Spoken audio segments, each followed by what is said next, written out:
now we become the men that we saw as kids. Because you grew up in King Conference and playing for Poly. Tony and Jerome, Man. Coach Green, Coach Beavers, all them cats. Dude, you know what I mean? It's a trip. So like now that's you, do you see yourself taking some things from each one of them?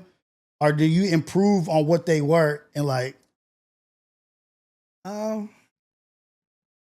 I do take the foundation because foundationally they were men, you know what I mean, in charge of young men. And they groomed us, they showed us what masculinity was supposed to be. You know what I mean? It wasn't this glazed over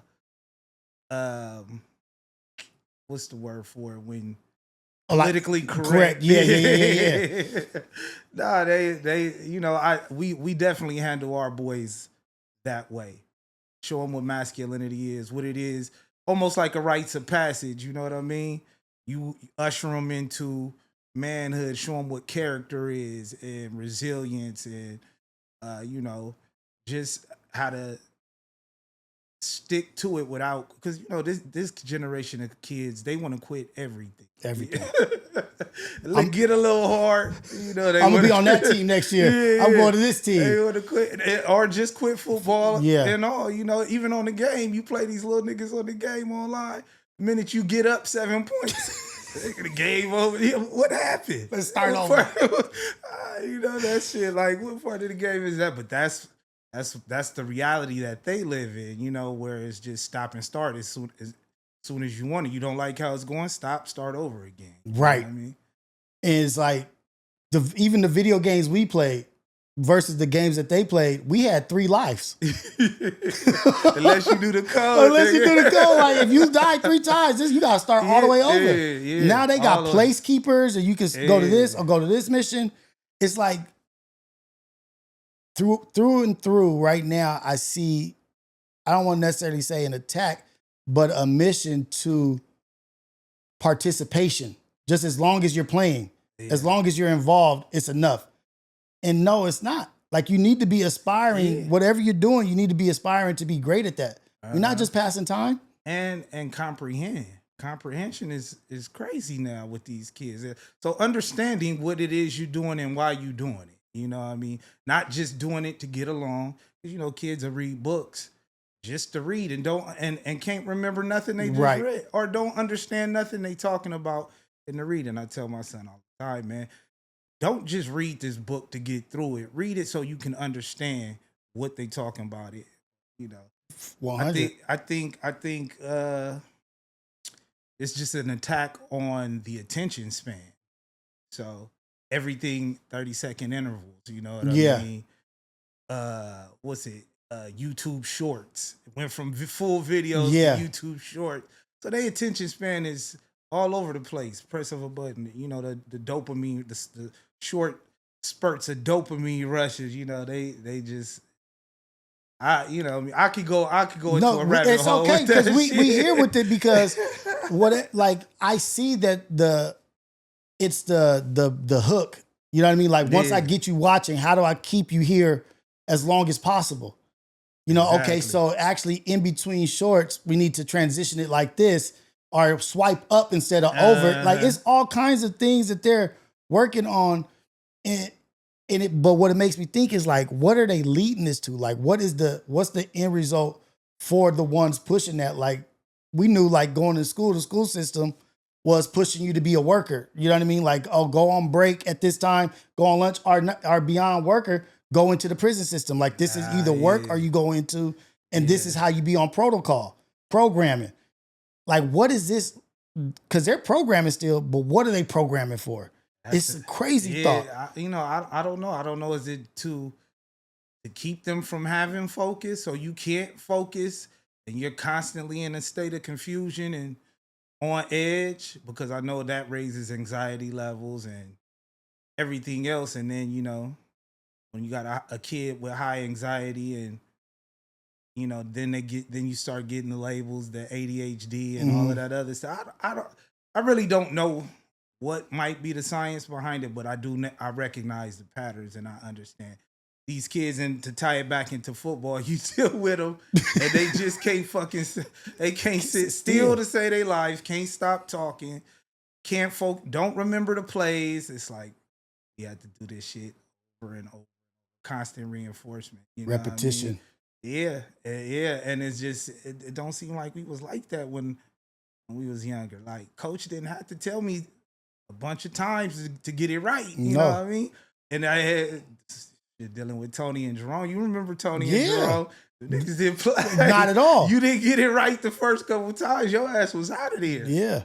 And so, it was repercussions for the things. Like I was telling the basketball team the other day, I was like, man, it's crazy being here like a year.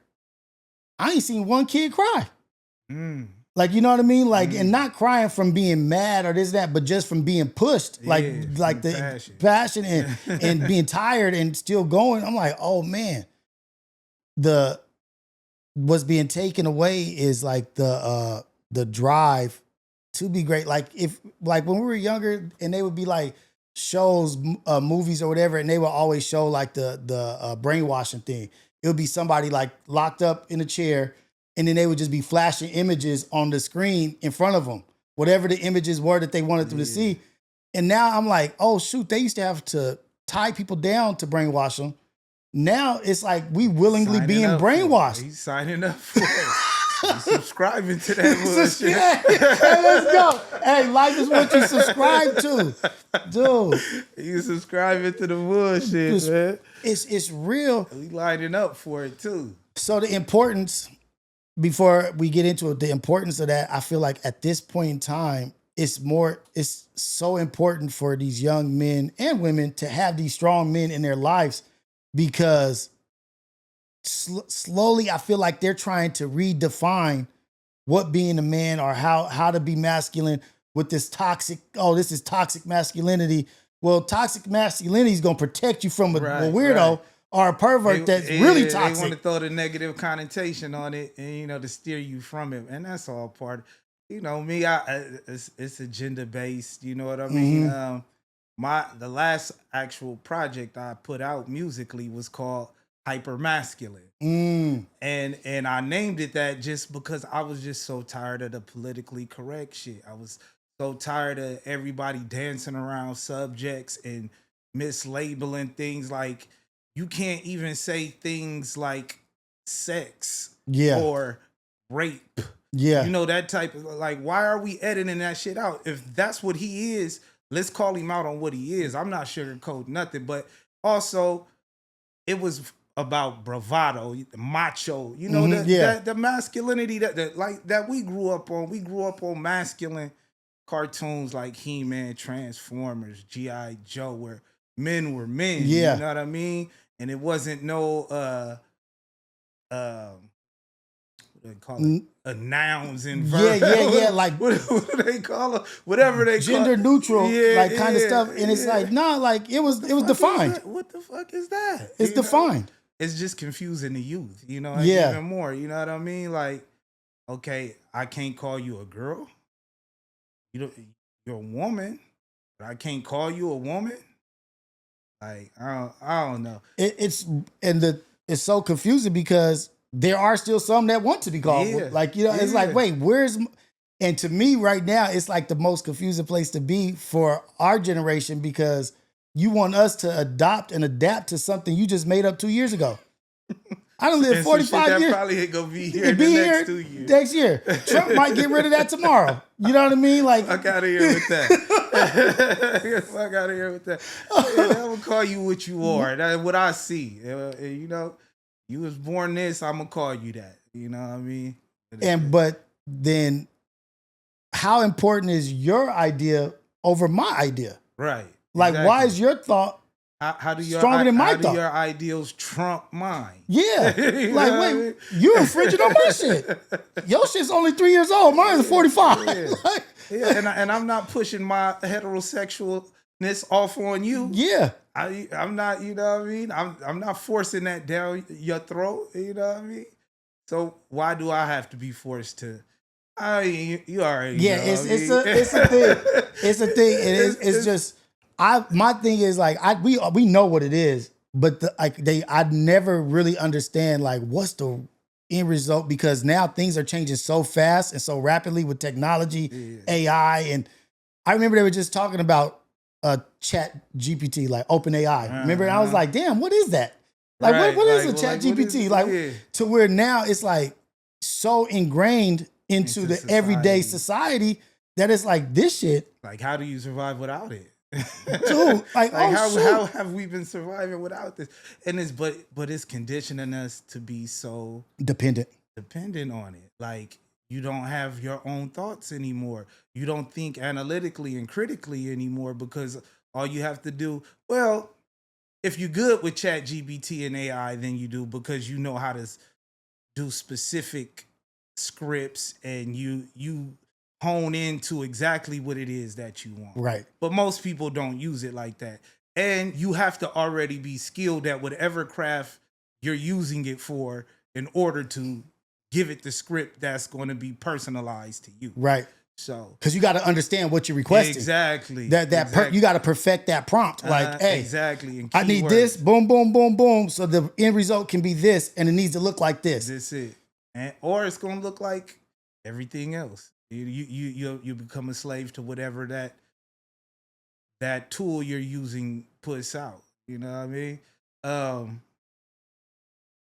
Yeah, exactly. You got to know the prompts. Like, if you're good in graphic design or Photoshop, Illustrator, whatever it is, camera work, whatever, you got to know. I want my frame rate this. I want my ISO set to this, and that. You got to know the language. Yeah. You know what I mean?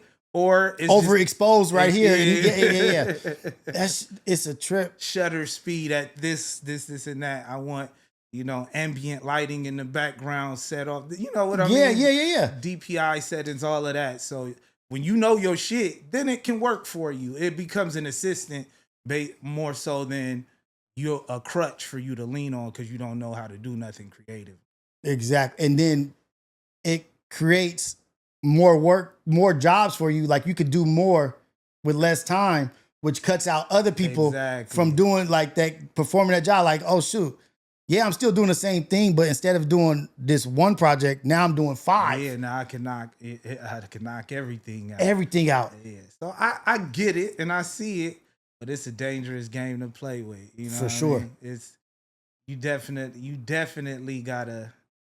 I don't know. The verdict is still out for me. I mean, I dibble and dabble with it a little bit on some of the projects that I do, creatively, but I definitely never want to lean on that. I always like my own intellectual property to shine through. You know, don't use it for the answer. Yeah. Like, don't use it as the dictionary or the encyclopedia or your Google or your research. Hey, chat, what is this and this and this? Niggas got the calculator in the classroom, nigga under the desk, nigga AI and shit. Hey, you know what I mean? That teacher walk by, nigga, and slap your book down. Man, it's a trip, man. Like, I'm just in a place where, and technology only speeds up. It only gets faster and faster. Phones used to come out once every 2 years or once a year. Now it's every 3 months. Yeah. And now they update it just through it's all kinds of stuff. But let's get into this, man. This is Reality Check, man. My name is Rios. I got my dude Pac 10 here, man. Daniil. Great to be here, man. Great to be here. I want you to give yourself the introduction, man. Tell the people who you are, because there's so much to you, man. There's so much to you. Rapper. Like, come on, man. Like, yeah. Man of many crafts, man. Pac Enzo Ten. Dynamic certified artist, father, coach, entrepreneur, curator. Regular dude, you know what I mean? Regular dude. Just a regular nigga, just out here knocking things out with grace, you know what I mean? And making, I told Tech, I was like, you guys are making this thing look effortless, you know what I mean? Like, you guys are handling adulthood, manhood, fatherhood as men with such, like, as you guys just flowing through, I'm just watching like, okay. I Add that. appreciate that, bro. Add that to the. Hey, that I'm humble, bro. Honestly, I'm humble. Like, bro, you don't even know what you're doing by doing this type. Like, you resurrecting the gods, bro. It's so many. Like having Tech on here, Man. and then you follow up with me. Like, you are single handedly resurrecting energy that people would have loved to let just sit and die. Yeah. You know what I mean? Because of what we have to say, what we talk about, just how we move and carry ourselves. You know, a lot of the times people used to think like we was just like, oh, who them niggas think they is? Yeah. But that was never our mindset. It's just we just move with a common goal and with direction. You know what I mean? But we here, man. You here making major impact, and you know, like I as a kid. As a youngster, I didn't read the Spook Who Sat Outside the Door just yet. You know what I mean? Like that didn't come along till later on. But as I like reflect on life in the past and history, I'm like, dude would have chose Dynamic Certified. Like he would have chose y'all. Like this is straight out the CIA. Where's the crew I need to teach this shit to so that they can start the revolution? And it was like y'all was that, but I didn't read the book till later. Like, and I was like, oh shit, he would have chose them. It's crazy. But this low ball, the proverbial he did choose us later on down the line because we wasn't always on that. You know, we was just as wild as everybody else. Dynamic Certified was comprised of street niggas and gangsters. Yeah. You know what I mean? Yeah. With the most potential. Yeah. Like if I can steer this shit this way. And it took some steering. Yeah. It took some steering because shit, I mean, I didn't get right till I was in my late 20s. You know, they say the male brain don't fully form until you like 37. You know what I mean? So take a minute to get it right. Right. Yeah, you got to bump your head a few times in instances. But to say that, yeah, we definitely got on some revolutionary shit. You want to start there? Yeah, we can start with this goes flows however the fuck we want it to flow. This is our shit. Like, all right, but I mean, but before then, it was just, you know, well, let me give you the history of Dynamic Certified. I know Tech brushed on it a little bit, but it started with me and him, just youngsters. Like, I mean, we've been rapping since the age of like 6, Stanton Block, 15th and Stanton Block. On the east side, me and Tech, Young Tech, Tiny Sag, Deuce, Lil Bro, you know that what I mean? shit surprised the hell out of me when I asked him that question. I was like, how did this start? He said 7, 6 years. I was like, what? Yeah, we was always on the block just rapping. The gangsters was outside and we was out there and they was doing it. And you know, this is the 80s. This is early to mid 80s. So hip hop is fresh, you know what I mean, on the scene. Like, it's like a new energy in development. It's in development right now. Like, yeah, you know, 85. I remember Big Fish coming back to the block, talking about how it went down at the Fresh Fest at the Long Beach Convention. Yeah. You know what I mean? Shit, niggas getting their chain snatched and this and all that other shit. So, you know, hip hop and the nigga redid remember Toddy T Bataram? Yeah. The nigga had to, you might have been, you're not too much younger than me, but. I'm only like 1-2 years. Yeah. But they had the song The Batarang and Fish turned that shit into the county jail. That shit was hard, nigga. But he was a legend for that shit in Long Beach on the east side. Like, nigga, Snoop, everybody was fucking with that shit. But anyway, he brought the hip hop culture to me. And then, you know, and Tech and everybody on the block. And so all of the kids just was like, yeah, we fell in love with it. Niggas was rapping. And the gangsters would be like, y'all little niggas is tight. Yeah. Like, oh, y'all little niggas, like, listen to this little nigga, you know what I mean? And we formed up, what was this around? Elementary, maybe junior high. It was RTD. For the initials are, see, Tech can never tell you this, but that nigga rap name was Cobra D, nigga. Cobra D, nigga. I was Python T. Oh shit, nigga, let's go, nigga. Cause a nigga love wrestling. Yeah, nigga, Jake the Snake was my nigga. Yeah. You know? Roddy Piper and all them niggas. Junkyard Dog, like, Brutus man. the Barber Beefcake, nigga. You couldn't tell me we wasn't what that nigga. I used to practice all my wrestling moves on Tech, nigga put him in a figure four, have him tap it out, nigga. Shit that could have just ruined him. You know what I mean? Yeah, like Rafferson, Rick Rude, and Hacksaw Jim Duggan. Let me go ahead and tombstone you. It's going to go wrong at some point, nigga. He used to let me do it. He talk about that shit. I can't believe I used to let you do that shit to me, nigga. Like, what was wrong with that? It was so crazy. Like, at some point, one of these moves is gonna go wrong. And they hurt. They hurt. Them motherfuckers hurt. You ever been in a figure four? Dude. Nigga? Yo, shit feel like it's about to snap. Yeah. Oh, man. Yeah, so, just the culture. It was hip hop. It was wrestling. It was sports. Everything. We fell in love with it. Everything. And obviously, the elephant in the room was gangbanging. Like, that was on the forefront of where we was at because Colors had just dropped. Niggas was seriously cripping in Long Beach, like it was niggas just getting, niggas was dying. It was all bad. The time. It was bad. You know what I mean? Like seriously cripping, it just unimaginable things happening at that time. But as a young kid, you be influenced by that shit. You running around claiming the neighborhood gangs, and you ain't even from that shit. Parents slapping the taste out of your mouth. Nigga, shit, you think who you think you are? Yeah, take your little ass. Fuck you just say, nigga, bring your little ass in here. And back then, we policed ourselves. Parents would just let you out the house, and you stay out till about 11, 12 o'clock at night. Policing yourselves, running amok around the neighborhood. It was Stanton Block, 15th and Stanton. It was niggas, Samoans, and Cambodians. And we all politicked with each other. You had the SOSs. Yeah. You had what was it? Suicidal back then. You had Insane on 15th Stanton. Insanes on the block, and you had 20s on the block. So it was fully entrenched.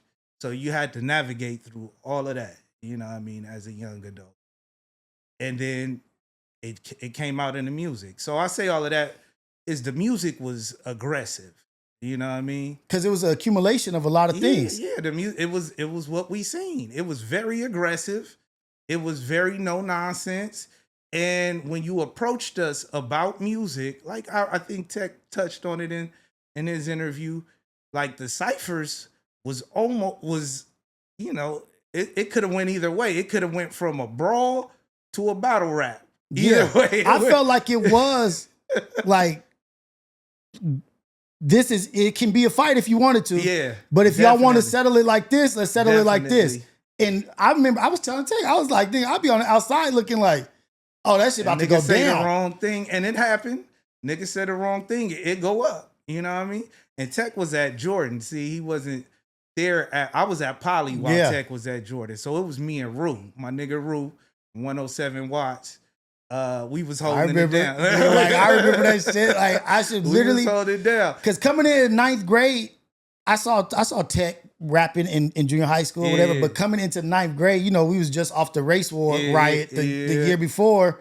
And so when I came in and I was like, okay, cats be rapping. But when I saw the dust being kicked up before the rap and everybody talking about it, like, oh shit, this was about to happen. It was almost like the whole school was there. The whole school was there, and it was like, it's about to go down. Y'all be here at this time. I'd be like, where at? Where's it gonna be? And so they'd be like, oh, it's continued to after school. They're going, you guys had it, like if there was streaming or recording or any kind of thing like that, it would have been a takeover. It would have been nuts. I'm talking about from 93 to about 2014.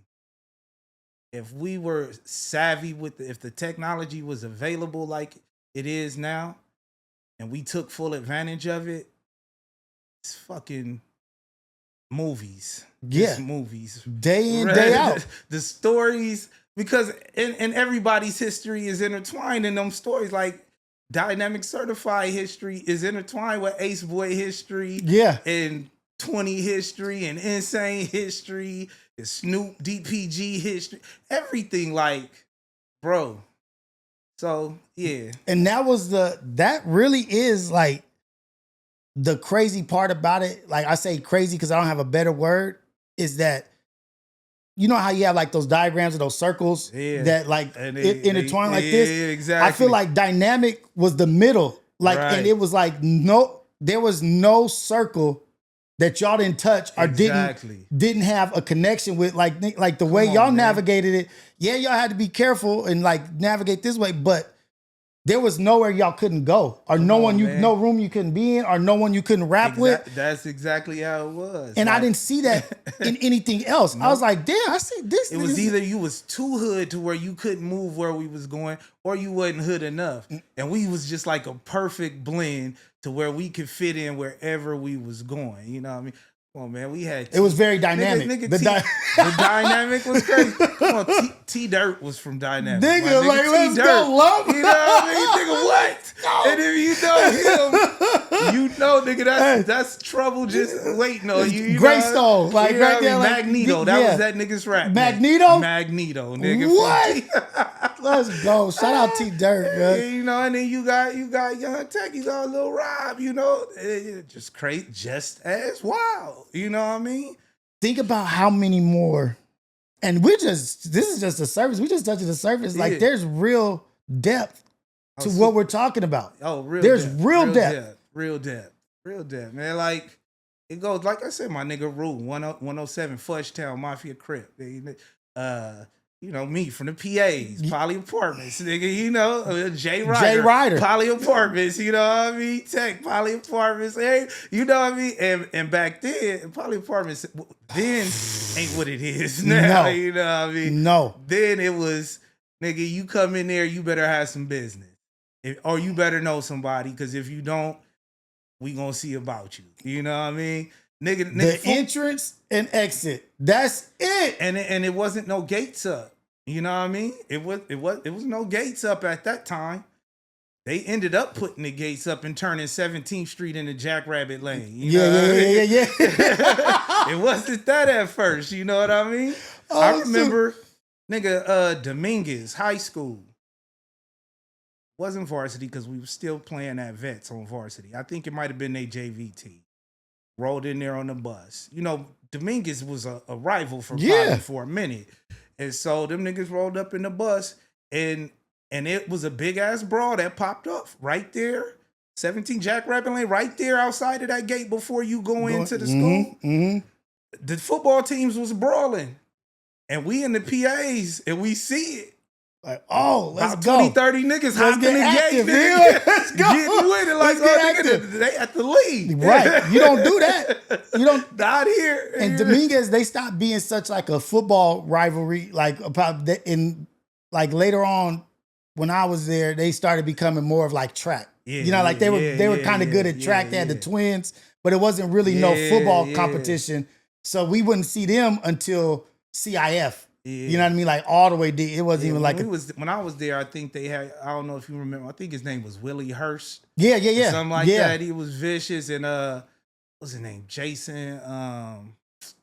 Can't remember. Dominguez was vicious. Mm-hmm. Okay, that's probably why the hatred was so much there, because you know the competitive nature. But that's the type of shit that used to transpire. Like so much shit. Like so much shit. I don't even know where to start with that. But, you know, so let me tie it back into the dynamic certified shit. So from Stanton Block and the PAs, or I moved into the PAs, always been a fixture in the PAs. My great grandmother lived there, my great aunt stayed there, my uncles lived in there, and I would just visit from 15th and Stanton. Mm-hmm. And so, but whatever situation happened, my uncles moved out or something, and we moved in. That's where I met J Ryder and a couple of the other homies at. And so, you know, and it's funny, me and Tech talk about this shit all the time. I met J Ryder, nigga. First day I moved in, him and the homie Sion. Sion. You remember Sion? Yeah, that's my nigga, Sion Hunter. And he doing great for himself now, matter of fact, because, you know, it was a whole bunch of drama behind. I'll get into that, or maybe not. But them niggas walked up to us and was like, y'all niggas can't play no football. And nigga, my eyes lit up because that's what I did. Yeah. Nigga, I like, nigga, shit, nigga, I play for Poly, nigga. What you mean? I think I played for the Patriots at the time. Talking about, nigga. And so, you know, Poly Apartments, you got like 3 different fields. You got the Villa side, you got the middle, and then you got the plaza. Yeah. And so, nigga, what field you want to get on, nigga? Whoop them niggas like 72-14, nigga. Me and Tech against him and J Ryder and Sion. They got all everything, like, nigga, what you think this is? But that was our introduction. And so, you know, J Ryder, that was my nigga. That was my main shit stain right there. That's my partner, nigga, from literally from the sandbox. You know what I mean? And you're like, come do this. He was never really a rapper. Mm-hmm. But, you know, so what, nigga? Yeah. Come get down, yeah, nigga. Come get this over is here. what we doing. And the PAs was so fun, my nigga. Like, hood project living, you know, the stigma that comes with it, but it was so fun, you know, every day. You get to walk outside and see your friends. Right. You get to play football. You get to play basketball. You nigga knocking, ding dong ditch, whatever you call it. Whatever you know you want to do. You know, it was a community. You got the candy house. You didn't have to go nowhere. The candy house, right? Yeah. Martin Luther King right here, the King Park right there. You hop the gate, nigga, go swimming in the summers. Get the box lunches, nigga, doing flips off the pool. This was when it was outdoors. Hit the rec. You know, like, hit the rec. Like the gym. Like, get the football games cracking over there, the rec, vets. Yeah. You know what I mean? Triangle Park, nigga, wherever you want to go. It was a lot. Damn, you know that I think about it? It was a lot for us to do. You know what I mean? It was a lot for us to do. It was a lot. And like as a kid, you'd be thinking like, dang, that's way over there. But we was just mashing around the neighborhood. Up the block. Up the block. It wasn't that far. Like I was on Pine and Hill. But vets seemed like when I walked in, it was mission. I was like, it was a few blocks. Man, it was a few blocks. And them shits, it was fun. It was cracking. But the older you get, that's when you start realizing how limited it is and the conditions. You know, come around 14, 15, you know, niggas start getting cars. So we get picked up. Tech coming through, you know, Tech sign. The Monte Carlo. Yeah, he got the luxury sport. Monte Carlo. He coming through the PAs. He scooping niggas up, me and J Ryder or whatever. And you seeing the other niggas who can't go. Yeah. We hitting the Shaw and shit. Nigga. Yeah. 14, 15 years old. Crazy. You know what I mean? You know how wild the Shaw was back then in the 90s. But you see the effects of the niggas who can't go. And you come back and niggas just look pigeonholed. Lost, and you start realizing, damn, this shit really a trap. You know what I mean? Like, niggas is not aspiring to do other things anymore. Like, I come back 5 years later now, 5 years removed, and you still here doing the same shit. You know what I mean? I'm at least trying to elevate progress. You know what I mean? So, you got to take the crookeds with the straights. But I say that to say, tie it back into Sion, it was some wild shit happened to his mom. You know what I mean? Found her in a tree zone. You know what I mean? And as a kid, I couldn't fathom how he dealt with that. You know what I mean? That was a big deal. In the PAs. It was a big deal. Yeah, big deal. Big deal. So him, Bayshawn, I don't know. You remember Bayshawn in the day? His little brother. Yeah, and because the twins was over there too. Chip and not Dale and Dale and Gene. Dale and Gene. I grew up with Dale and Gene on Orizaba. Dale Ed. That nigga was wild. Wild. And Gene was a knockout artist. And like when I was going to Willard, no, I don't think I was going to Willard. I think I was still at Bernie, but I lived on Orizaba by the circle. The right off of I can't remember, but Orizaba has that little circle. Dale and Gene was over there across the street, and they was like, there was like this older kid over there that was like messing with Star, and so I'm like, I was like just trying to be like macho, like what's up, and I thought I did something because I had like out maneuvered him or out peacocked him, like what you gonna do? Nigga, I like went across the street. I don't know if it was Dale or Gene.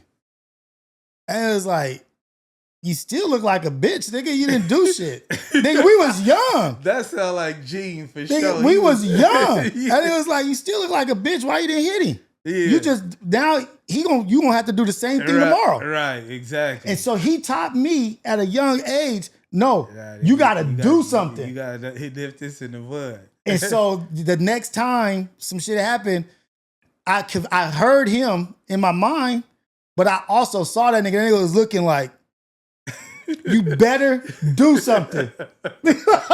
Them niggas was wild, man. It was the homies though. There was the homies. Dele.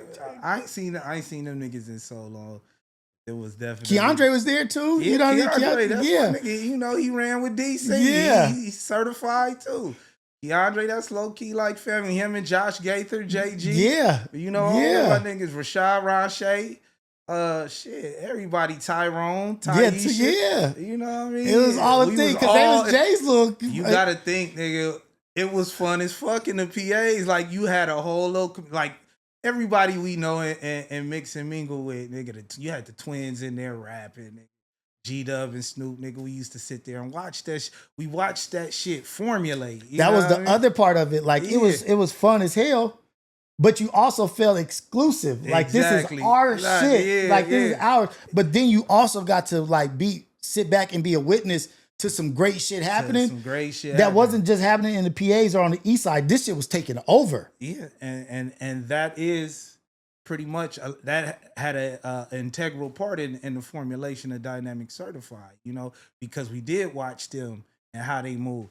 And then once Tech got with Snoop, we would be in studio sessions just learning. We would be in the studio sessions with Snoop, Daz, Corrupt, Rage, whoever was in the studio at the time, Death Row sessions. Yeah. So we get to see how professional music is being put together from the ADAT production in to how you formulate songs. We got to see the integral parts of it. Like, it wasn't just let's pick up a mic and like we really studied the art form. We was real serious about how our music would sound because of the engineers that were in those Death Row sessions. We want our shit to sound like that. We knew the name of engineer Dave Aaron, you know what I mean? He was known for mixing down a lot of the Death Row projects.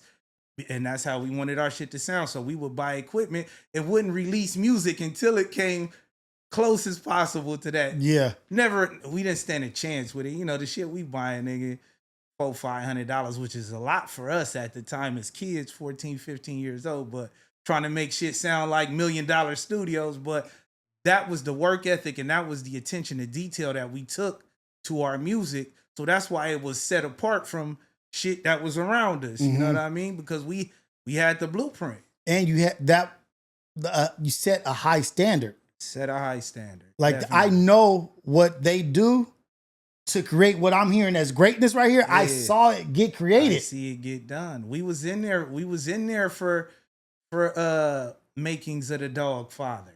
You know what I mean? And everything. A lot of the stuff after that. Some of Dog Food. You know, Tech was on Dog Food. You know what I mean? We see. I mean, a lot of shit you shouldn't have seen as it was cracking off. Death Row days that we shouldn't have been seeing as young kids. Yeah. But it's core memories now. It's core memories. And it's like there was, you were getting the blueprint, but they didn't have a blueprint of how to do this. They're actually experiencing it. Yeah. And you guys is here and this is what we gonna learn from. Yeah. Everybody's gonna learn from either do it this way or don't do it this way. Yeah. That was it. And it literally was part of the formulation of Dynamic Certified. Because I remember one session in particular. I don't remember what they was working on. This might have been like 94, 95. We was in the session. Snoop was in there. Tech was in the booth. Tech was in the booth. Snoop was on the boards. And it takes a lot for me to ask somebody for anything. Okay. Like a whole lot. Yeah. So mind you, I'm 14, 15 years old. I mustered up the courage to approach Snoop and like, man, I love what y'all doing, man. I want to get down. I want to be down with the pound and everything Yeah. y'all doing, like, you know, tech. Yeah. And he looked at it and he was like, I feel you, Pac 10, cuz, but ain't no more room. Mm. Mm-hmm. And then, Yeah. I had the whole thing. Yeah, you had to. I had the whole. I was like, I played it smooth, Yeah. though. I didn't show no emotion. I was Like, for sure. Show. That's what's up. But in my mind, nigga, DC or nothing. DC or nothing. We about to run I'm going to make it happen, we nigga. about to run this into the fucking dirt. Yeah. You know what I mean? Tech, still stay over here, do this shit because we need this. You know what I mean? We need this. This is going to help the whole collective. Stay here, do this. And I'm gonna take care of this over here. Yeah, we gonna support you in this because we know the value of where you're at. Exactly. We know the value. We know the value. The learning process, what we've learned is from this. Yeah. Like, keep here Yeah. and be here. But it's like, and that's what I be thinking be missing a lot is like people letting go of pride and ego and not making themselves bigger than the program. Right. And seeing that, like, no, I see you going over there. It's value. It's going to bring value here. That's always how it's been. How he got over there. It was before it was Dynamic Certified. It was Dynamic Alliance. No, we went through stages. I told you, this is from 6 years old all the way on up. You know what I mean? So maybe junior high, maybe my 9th grade year, maybe. It was Perfect. It was me, Tech, and Perfect. And we had and Rue and Coty and you know his little brother. We had a nice little crew. It was comprised of some cats from the east side and the north side. First of its kind, because you know back then north side, niggas wasn't fucking with the north side. You know what I mean? We was one of the first niggas to do that. Even though we had a lot of issues with the north side, but it was my brothers. Let me bring so perfect, yeah. So it was Dynamic Certified Alliance, and then okay, I can bring. So we had a conversation. You know, Big C style had a situation for Tech. You know, they got our music was circulating around Long Beach. We had the underground mixtapes. Yeah, and so got back. Tech, you know, Tech always shine, meticulous, a surgeon with it. His strongest point is his style and his cadence and how sharp he is with the flow. You know what I mean? And so he stood out for good reason. And so long story short, you know, okay, Tech is the one we want. We want you to come over here and do this with us. So he powwowed with us like a real nigga. Like, man, they want me to go over here, but I'm in this group. Yeah. And I was like, shit, nigga, it's a no-brainer. Yeah. Nigga, go make that happen. That's a foot in the door. You know what I mean? And at that time, it was maybe like 4 or 5 members from Dynamic. So it wasn't that big of a group, but you know, we understood the process. Go on and do that, man. Never no hater shit. So from a young age, I say that from a young age, we always had the mindset, somebody got to go in and get it. Yeah. You know what I mean? Somebody got to go get it. And the support, it means a lot. You know what I mean? Like because just think if Tech in the back of his head would have been thinking like, damn, I don't know if this is what I'm supposed to be doing because my niggas and this and that. You know what I mean? He struggled with that. And like in every situation. But being the person to reassure, like, you tripping. Like, yeah, you tripping. Hey, go get that. Go get it. Go get it. And that's what that was with Mac 10. That's what Game, with the Black Wall Street. Dynamic had they place in each situation. It's like, nah, we ain't going nowhere. Go do those things. Be the guy on the front. I really don't like being in front of camera. Yeah. That's why you don't see too much of me on social media or just out there floating through the things, you know, due to various different reasons. You know, they've been in some troubles and stuff like that. And I just don't like a lot of information on me out there like that. But, you know, I've always been more comfortable behind the scenes. Putting others into the forefront. You know what I mean? It's like quarterback in the situation. You know what I mean? Like this is, look, I see this. I see it. I'm seeing it from here. This is the play. let's utilize, but every team needs that though. Yeah. Every And team everybody, needs that. you got to know your part. You got to know how you can help the team. You know what I mean? And that's what we had from, I knew my part. Back then it was more so, I'm gonna be a piece of this. Yeah. Even though we the co-founders, me and you the co-founder, but you be the front guy. You be the main guy. Yeah. Not even just the front, be the main guy, and we'll work in the background and make this happen for you. You know what I mean? At least attempt to make this happen for you.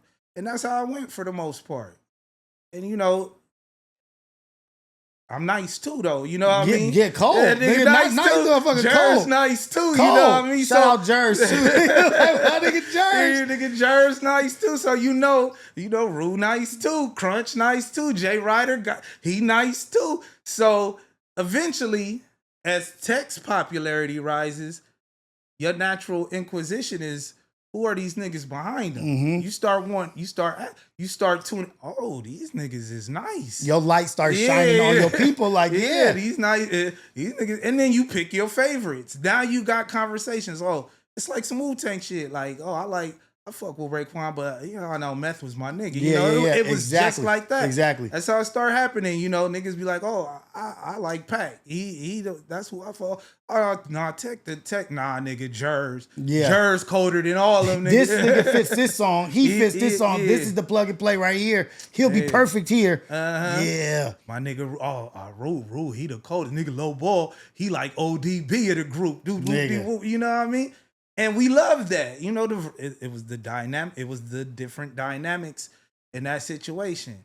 So that's how it played out. And it's like, I never knew how integral Birdman's brother was to Cash Money. Right. Slim. Right. Like Slim. Yeah. Slim. Like, but he was integral to what's going on, what's happening. Exactly. But aware enough to be like, I'm gonna sit back. Yeah, definitely.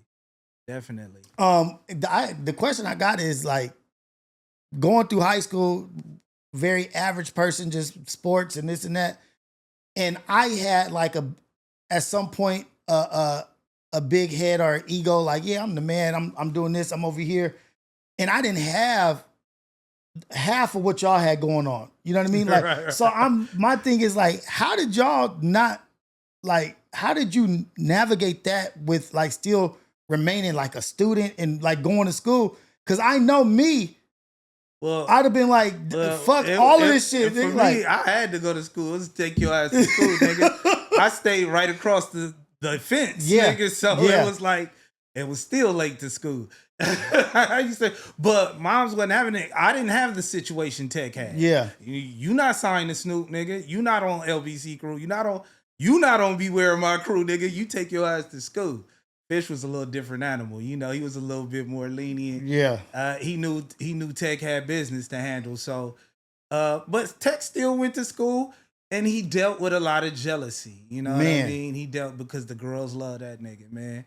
They always loved that nigga. They always did, yeah. They used to say the nigga looked like Usher and all kind of shit, nigga. But he was just a smooth dude. Like, he wasn't doing too much. He wasn't cool too... cat. And, but niggas didn't understand that. And he was from the East Side. Yeah. So you at Jordan, mind you, Snoop came and see in that cipher, he said a lot of shit that went under niggas' radar that didn't know that those were true events that he's rapping about in that New Wave cipher. Yeah. Snoop really came and pulled up to the front of the school and picked that nigga up in a Rolls Royce. Just imagine the optics of that. Your students, your fellow peers seeing that, the niggas and the women, and then you got to come back to school. Yeah. That's the shit that I was just like, wait, what? Like, yeah, so he had a lot of niggas that didn't like him because they girls liked him. And because of that, his enemies was my enemies. And we was from the East Side. Mm-hmm. And back then, niggas used to think dynamic was dogs. And Dynamics was 20s. That was all. Yeah. Y'all 20 Crips. Yeah. And y'all from Dogs. You know what I mean? Because them was our niggas. Yeah. That's who we ran with. And then same stuff though. But Dog's Mob was heavy at Poly, you know what I mean? Like, especially that time, like. And at that time, it was tension between the North Side. And so we'd hop on the Atlantic bus, deep, and go up to Jordan. Right. And however it went is how it went. I remember one day it was like, something had went down and like the whole school was trying to go to Jordan. Everybody, like Aunt Sam had the trooper packed up and it was like everybody was because of the tech. Something had relayed back. And so it was like, oh, nigga, I was like, I'm going too. Hopping in the trooper with Aunt Sam and Yogi got his car. And, like, but it was just a lot of just like, there was like a certain level of love and protection that everybody felt for Tech. You know what I mean? Like, nigga, don't say shit to that nigga. Yeah, he was our local hero. Yeah. Man. He was touchable and tangible, and he was doing it. You know, you seen him. You turn on Rap City at the time, and you see LBC Crew #1. You know, on the countdown, nigga. Or you see this nigga on BET. What was that show? BET Live with John Sally. All that type of shit. You know what I mean? A nigga we know from off the block. You know what I mean? You want to see it happen for him. And to be honest, a lot of them niggas who was hating, they ended up really wanting to see it happen for him too. They just wanted that same shine. They just wanted some attention from Tech. You know what I mean? Nigga, you know, you here. You respect where you at. You you on the north, nigga. Because it was a certain way East Side niggas was moving too. We moved like we ran Long Beach. You know what I mean? So just imagine. Niggas say, oh, you from the north? You know, it was frowned upon back then. I'm proud of them niggas now. They stood up for theirs, and now the North is a force. Nigga, the North is wild. A force. I'm not going over there if I don't have to. Yeah. You know what I mean? Fuck that. For what? There's nothing over there for me. Oh, shit. And that was a trip because my cousin, I grew up on Long Beach and Trafford, Long Beach Boulevard, Trafford, 4 corner block crib. Yeah. You know what I mean? Like right there, but then still living on the east side and back and forth. Them was the niggas we was getting in, the 4 corner block cribs, the 858s. It was so many different variations of hoods over there. Old hoods, but it's crazy. Because it was all at Jordan too. Yeah. It was all at Jordan. The crazy part about it, though, is niggas really fuck with niggas from them. I got homies to this day from them hoods. Yeah. You know what I mean? So it's like, bro, I don't know where that stemmed from, but it's like, shit, at this point, I live by, you my brother. Yeah. You know, my whole mindset is different now than it was then. Back then, it was nigga east side or nothing. Nigga. You know, I fuck with some west side niggas too. I had some niggas from west side, dogs that stayed in Springdale's. I was at Poly. And then was my nigga, shout out to Marcio. Oh, Marcio, Who else? My nigga, J Mac was over there. J Mac is my nigga. Nigga, I got so many songs with this nigga that I want to drop. Hey, J Mac, I tried to make him dynamic certified so many times. He was like an unofficial member, nigga. Yeah. But that was my nigga. We got into so many battles, and that's my nigga to this day. You know that was that nigga. He held Polly down with me too. Dude, I don't ever remember a moment that he didn't step up to the plate, like where he was like. I was like, how's this nigga so with the like this? Was so with the business. You wouldn't looking at him because he got the pretty features. Yeah, you know what but I mean? He was so with the business, like with everything you wanted to do. Like nigga. what? Everything you wanted to do. Like J Mac, that's my nigga. That's like I got some cold shit with J Mac too. If I ever drop it, niggas gonna be like, oh nigga, that shit. When y'all put that out, I got so much shit on the hard drive. That's what Tech talk about. I call him a hip hop hoarder. Nah, that nigga, he always trying to get my shit off the hard drive. Man, let's put this shit out. Me being me, that's that Virgo shit. Like, nah, it ain't ready to come out. I got shit. I got joints with like Crooked Eye and a Horseshoe Gang and all them shit that I just ain't never released. You know, time passed. I'm strange, bro. I'm just different with the music at this point in time, but it's art.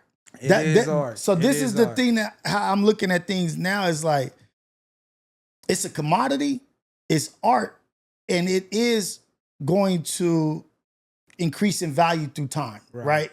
Right. But only if we appreciate it as art. You know what I mean? Like the artist has to look at it like art. Curate it like that. Exactly. Yeah, and definitely. So you got all that shit sitting there, and right now, like your name, your face, and this and that is all valuable, right? Like to be relevant or talked about and this and that. But you got so much shit that you sitting on that you could drop a weekly thing if you wanted to. If you wanted, and that's what me and Tech was talking about. Like most of this shit is right now is based off if you want to. Yeah. Everything from content to music to merchandise. It's just if you want to. Everything is so readily available, and we have all the resources. For me, it's just I ain't wanted to. I ain't been motivated. My motivation has just been different, you know. No, I'm fully entrenched with these kids and football and shit like that. That took a lot of my drive, and just nigga get older. Shit, I'm 46. Yeah, you know what I mean. Yeah. But there's no excuse. Nigga still dumb nice with it, and a nigga ain't washed up out here. You know what I mean. But your motivations be different. Your priorities be different. You know what I mean. We all did it. The American dream, the house and the kids and all that shit. Yeah. So I had to go get that. You know what I mean? And every now and then I toil with the idea of getting back out there, but it would definitely be just because it's art. Yeah. You know what I mean? It's art, it's fun, it's something to do. I'm not trying to actively be a rapper. Yeah. So like the blueprint is not there for the younger generation of, oh, this is how you continue through. Right. You know what I mean? Right. I don't understand why. And I don't know if I asked Tech that, but the stoppage of like, okay, I'm done. You know what I mean? Like when, no, nigga, me to you. No, nigga, you ain't done. Right, nigga, don't be done. No, nigga, you're not done. And I get that. And all that's the the time. selfish part of me. But it's like, oh, okay, I see that there's an on and an off button, and like, okay, I'm gonna pursue this and pursue that.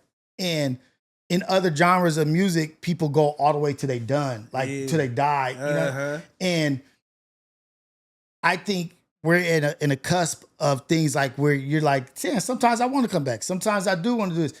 And I think right now, out of love, I think it is gonna come back. Like, not even if you just doing new shit. Like, look, I dropped this. Look, check this out. This is me. This is what I'm doing. And if we create that space, that's what I said. That's what you doing, man. You resurrecting the guys. It got to be purposeful for me. Like, it got to count. I don't want to just do shit just to do shit. Yeah, you know what I mean? Because I don't make music how the younger generation. Yeah. I put time and effort into the craft. I'm used to whole rollouts and, making it really curating the art. You know what I mean? Like, we putting together this. We gonna do an event here, and here. And, we gonna do this, and that. Just certain things to make it unique to the situation that we got going on. And I don't see that no more. Niggas just put out music. Yeah, they just putting out music. And so I was going to bring this up because I remember just intellectually, like, okay, these dudes, they're smart as fuck. Like, they know about a lot of things. They know about history. They know about ideology, religion, this, that, the lies, the truths. And making your music, because I watched that old Kanye clip with Sway where he was like, I made an album to be a play. And this one was to be a video, and this was to be this. I felt like you guys were making music and doing things, and your thoughts with photography and video and this and that. I'm making this to look like this. Yes. This is not, I'm not just making a song. And so there's a TF, right? He just did Don't Call Me Lucky with DJ Muggs from out here. And the way that I see him curating and doing the videos and doing the music, and they did a movie, it's like, okay, this is what I remember. Oh shit, this is what I remember. That was Kane Cousin Harold. Dude. And it was like, dude, okay, this is recognizable to me. Yeah. This is why I don't relate to a lot of the other shit, because they're not putting in any extra effort or like something that I can appreciate. Like, shit, you working hard at this shit. And who did we get it from? You remember who we came up under? Murder Was the Case. You know exactly. what I mean? Yeah. They doing shit like that. That's who we got it from. Yeah. That's how you supposed to do it. Make this shit larger than life. You know what I mean? even if you got a budget or not, we gonna make it happen. Yeah. You know, use your creative vices to get this shit cracking. But you know, and me knowing that's the approach that I would want to take with everything. I don't know. Maybe I'm just, you know, it's just that's not the game no more. Yeah. Though, you know what I mean? Yeah.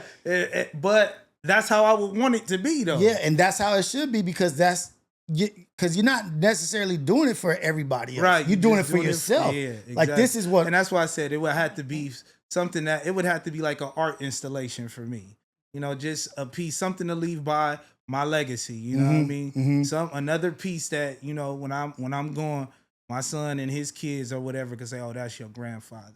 That's what he did." You know what I mean? You know, you live forever in that sense. Yeah, for sure. You know what I mean? For sure. You know what I mean? Young Xander gonna be like, my dad did this. You know what I mean? It's gonna be it's already immortalized. Dude. The internet is forever. That's a lot of reason why I don't do a lot of shit on the internet, because the internet is forever. And I'm pretty candid. Yeah. So I that's why I haven't done, niggas ask me to do podcasts all the time. I'm pretty candid, and I might say something that just might not go so well with, I don't know, other people's situations or whatnot. And I just don't even, I don't be wanting to get into all of that. You know what I mean? And you living for the kids too. Yeah, you know what I mean? Like exactly. you're not trying to do something that's going to jeopardize or affect what they got going on and what you mean to them. Exactly. You know, like you mean a lot to these kids. And that's what I was going to ask also was like, did the gathering of knowledge and wisdom, because there's nothing that I've ever like talked about or said that you didn't know maybe more than me about. Like, you know what I mean? But it's everything, every topic, everything. Well, it's like, damn, this like I remember one time I was like, oh yeah, man, Kundalini yoga. He's like, what you know about that? What you know about Kundalini and this and that? And I'm like, what? Like, wait, I thought I just dropped a gem. This nigga gaming me up about this shit. Like, and so at what point was the transition? Yeah, the transition. Yeah, okay, so now we can tie it back into the dynamic certified that you was talking about earlier. Yeah. Okay, because, you know, and Tech has always been versed. Maybe even before us, he would drop settled things in his music. Tech is a very spiritual person. Yeah. He's a very spiritual person. And religious in the sense of routine and practice. Yeah. You know what I mean? Me, not so much. I'm more so free. I pretty much improvise and adapt, and I'm more energy based. Yeah. You know what I mean? But it came to a point where we had it pretty cracking. We was 08. It's back when niggas used to go to the clubs every fucking week. Shag, Sugar, all of the fucking nigga used to be with Pun.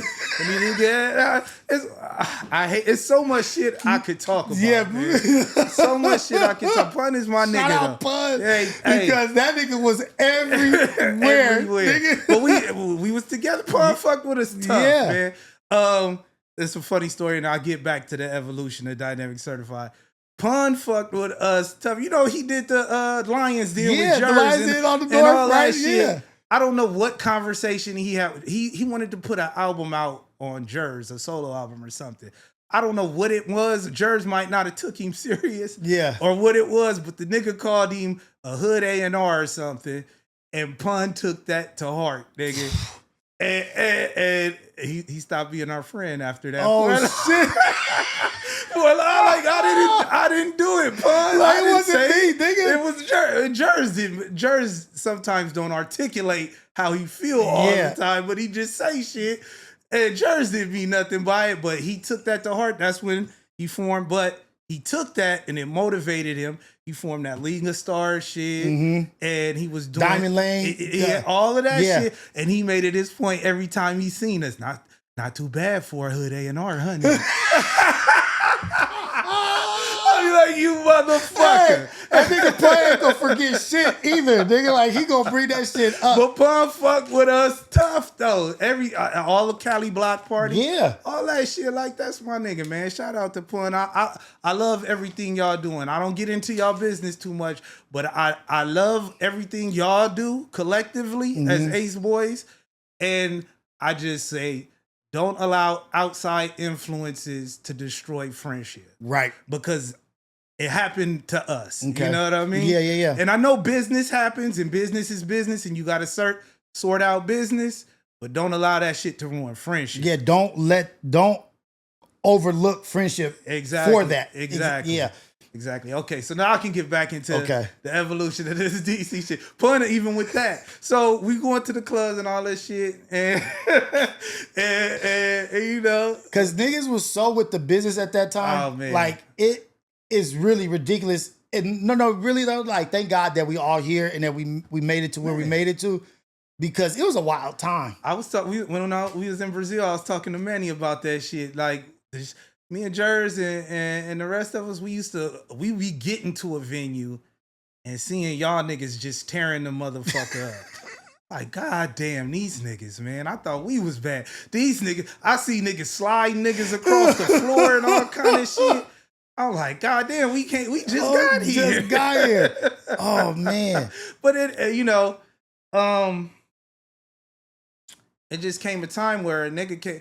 Well, I got out of I got into some trouble. I got out of jail. Wasn't no big stint or nothing like that, but it woke me up. Yeah. Cause it was some serious shit. It was an eye opener for sure. Yeah, definitely. For the long one. And it's like, man, this ain't it. Yeah. You know what I mean? So, you know, this was back 08, 09. You know, niggas, you know, this when all the conspiracy shit dropped, when the internet is just waking up. Yeah. Real tough. Yeah. And all of the conspiracies, what was that shit? Zeitgeist and all that shit coming out. Loose change. All the conspiracy shit. And, you know, they demonizing certain shit. Like that's when NPR used to have real shit on it. Yeah. Okay. They demonize. So we watching this shit. Just niggas at the crib. We had a spot on 10th and Examino that everybody used to come to. All the rappers, everything, Glasses, Problem. Everybody, Herb spot on 10th and Examino. Niggas know that spot. It was the spot. We used to sit there and just watch this shit. And, you know, they would demonize certain shit like the comedic sciences and shit. Yeah. And African, occult sciences or what stuff like that.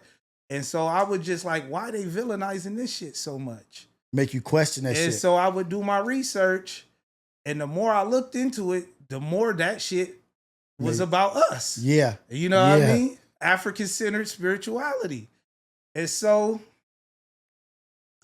there's a rabbit hole, dog. Like, you know, we sat at the feet with Dr. Sebi, Delbert Blair, Philip Valentine. We went to New York, Harlem Theater, Ashwa Kwesi. These are names that may not be familiar to a lot of people, but big time people right Anthony there. Browder. I mean, scholars, bro. Did you ever get around Claude Anderson? I never got there. Even Dr. Umar. Before all of the shenanigans. Really? Umar, he had a lecture at what's this? King Drew. Okay. King Drew, and long before all of this shit, before anybody knew who Dr. Umar was. And he had one at the Crest on 87th and Western. Okay. But you know, niggas was just dropping game on niggas, you know. Sponges too, like taking it in. And you doing your research at the same time. You cross-checking everything, and shit is just shit you thought you knew, stop adding up, and then the mathematics start working and really working. And before you know it, a nigga walking around with knowledge of self. Yeah. And so it's certain shit you can't ignore anymore. Once you privy to a certain information and it's truth to you, it's your truth and you've accepted it as your truth. It's a certain way you got to carry yourself, and you almost upset. You know what I mean? You upset at the world because you thought it was a certain way, and it's not no more. And so you want to attack the lie. Yeah, exactly. Me and Jervis was on it, full fledged. You know what I mean? And it came out in the music. It couldn't help but come out in the music. We dropped the Rise of the Fallen mixtape with Crooks and Castles. And it was full of the fucking science. You know what I mean? Just regurgitating everything we was learning. But niggas didn't understand it. Niggas didn't even get the cover, nigga. Rise of the Fallen with the motherfucking transformer nigga on the front, nigga standing on the pyramid, nigga. Dude. They telling you what this shit is, bro. They telling you who you are. The Rise of the Fallen, nigga. Let's rise. Anyway, man, you know what I mean? We could get cause it like it's so dope because you get to see like the transitions as knowledge is coming through, right? Because it's tiers are like phases or chapters of like what you.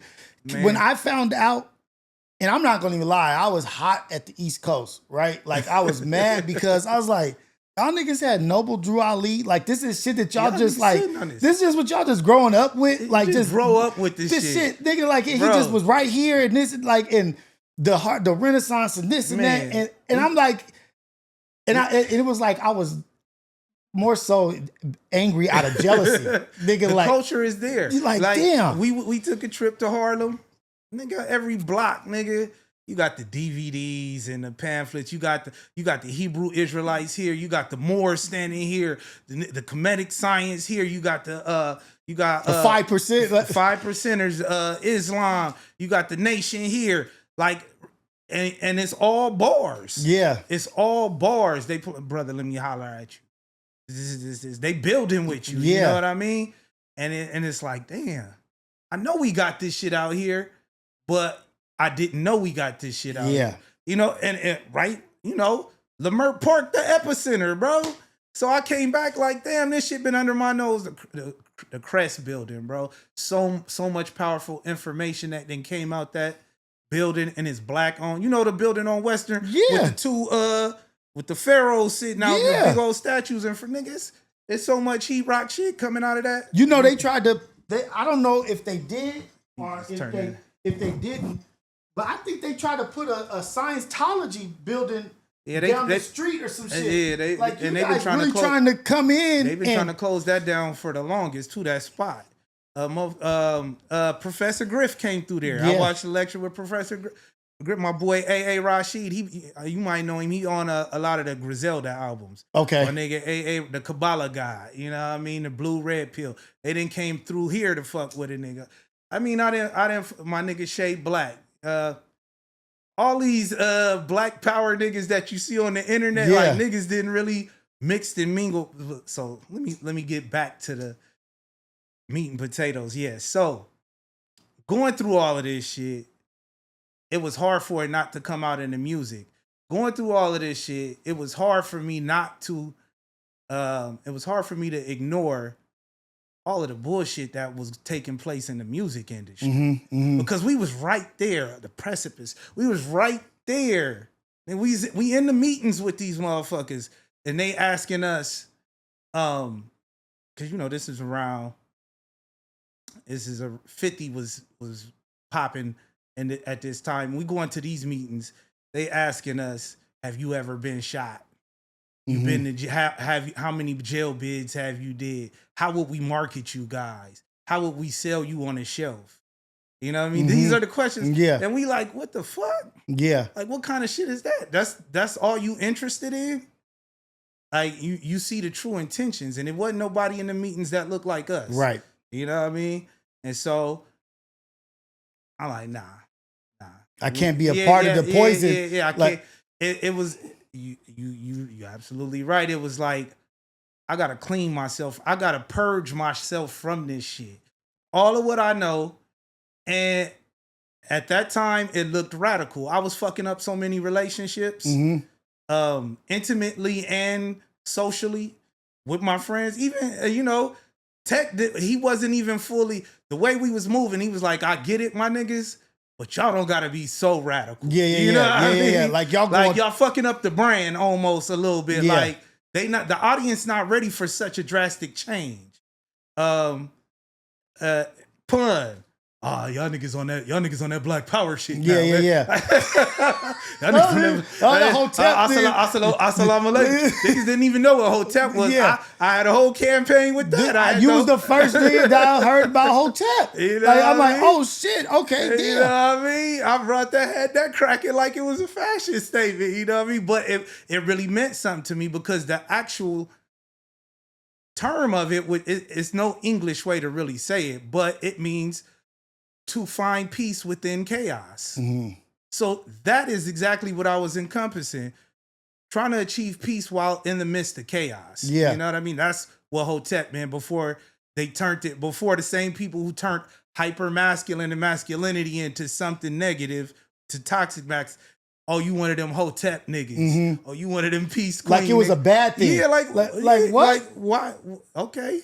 So I became a champion of So it. you gonna turn my positive into a negative? Yeah, Okay, you for know, sure. Oh, you one of them Hotep? Yeah, I'm one of them Hotep niggas. I'm one of them peace queen niggas. What you want me to call you? What you rather me say other than peace queen? Yeah. You know, woman. Yeah. You know what I mean? What Yeah. you rather me say? You know what I mean? And you know, so we went through that. We put the long story short, we put the Black Power album out in 2012. And that was one of the best things we ever did. Mm-hmm. It was so widely accepted, independently sold the most as far as anything we've ever put out. Dynamic Certified, me and Jers, the group. See, it was Dynamic Certified, the crew and organization, entertainment, and then you had Dynamic Certified, the artist, the group, which was me and Jers. And so it did numbers, and it was wildly accepted. And shit, we ain't came off of it since then. You know what I mean? I'm still very much in that life. You know what I mean? But I'm condensing this story. The Black Power shit, how we was moving, you know, with evolution, you learn, okay, I don't gotta be as militant. You know what I mean? I don't gotta be as gun-ho. I can let off a little bit with the more that I understand and how I understand people to be. You know? Yeah, what I mean? but you have to radicalize.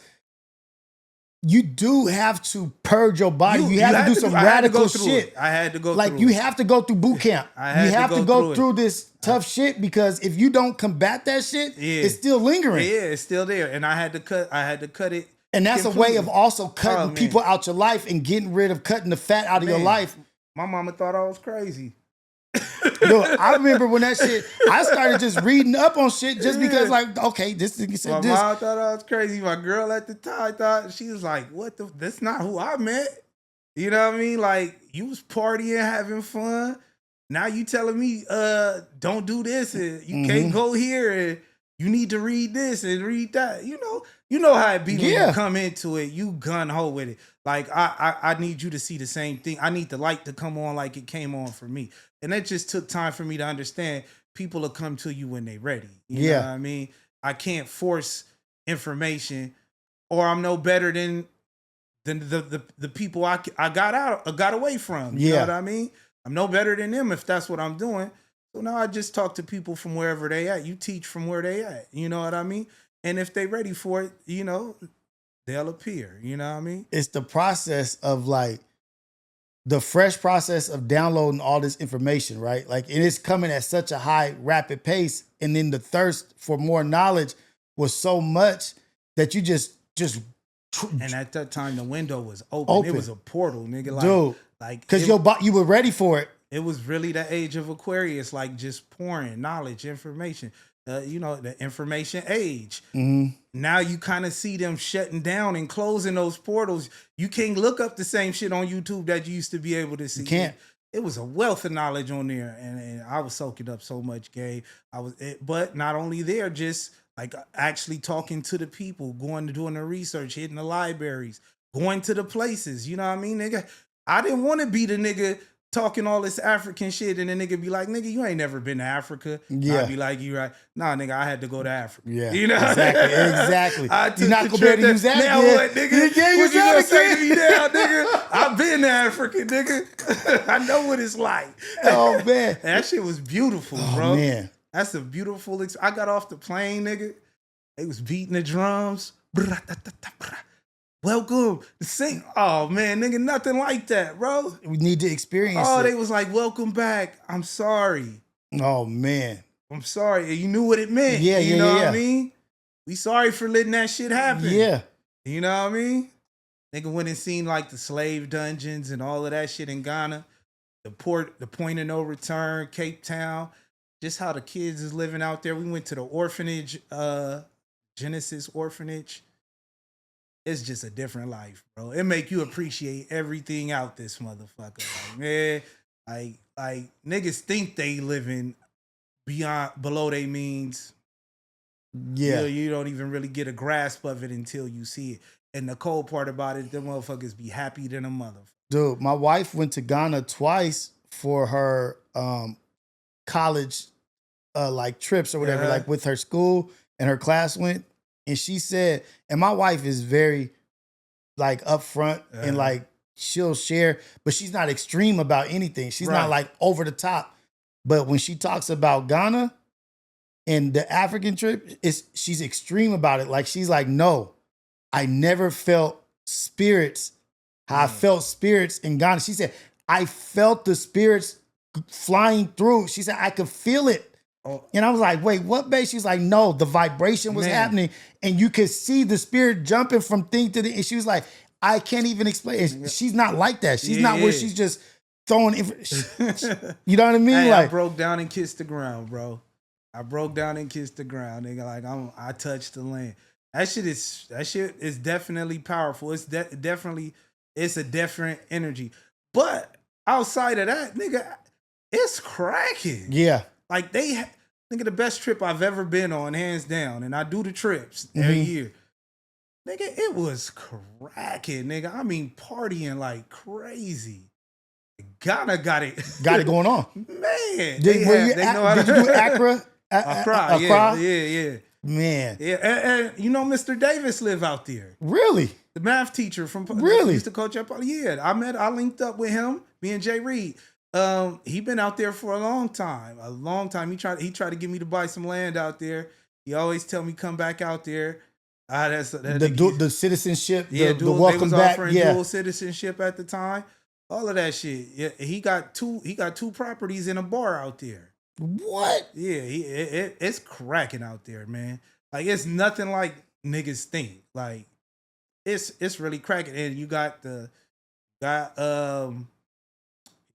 Arabs and the motherfucking in China buying up a lot of property and land out there, man. Dude, I heard a beautiful woman once say, I can't remember the exact scenario, but somebody was like, "Oh, you're so beautiful, you bomb." And like it was in the conversation of Africa, right? Like she had got back from Africa.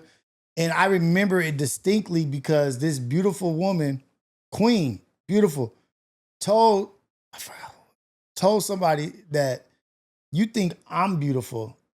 She said, I'm a butter knife amongst sharp butcher knives out there. Yeah. Like she's like basically said, like, you think I'm something? I'm a butter knife compared to swords. You ain't seen shit. Women is fine. She was like, you that's what it was. Cause she was kind of going off about it, like, yeah, you calling me beautiful. She wasn't acting like it was disrespectful, but she was like, you say I'm beautiful, you ain't been home. You don't even know what beautiful is. Right. And I was like, the way she had like approached that situation and the way she was like adamant about, you can't even call me beautiful until you go home. Right. And I was like, oh shoot, like dang. And it was an eye opener for sure. I can't wait to get back to it.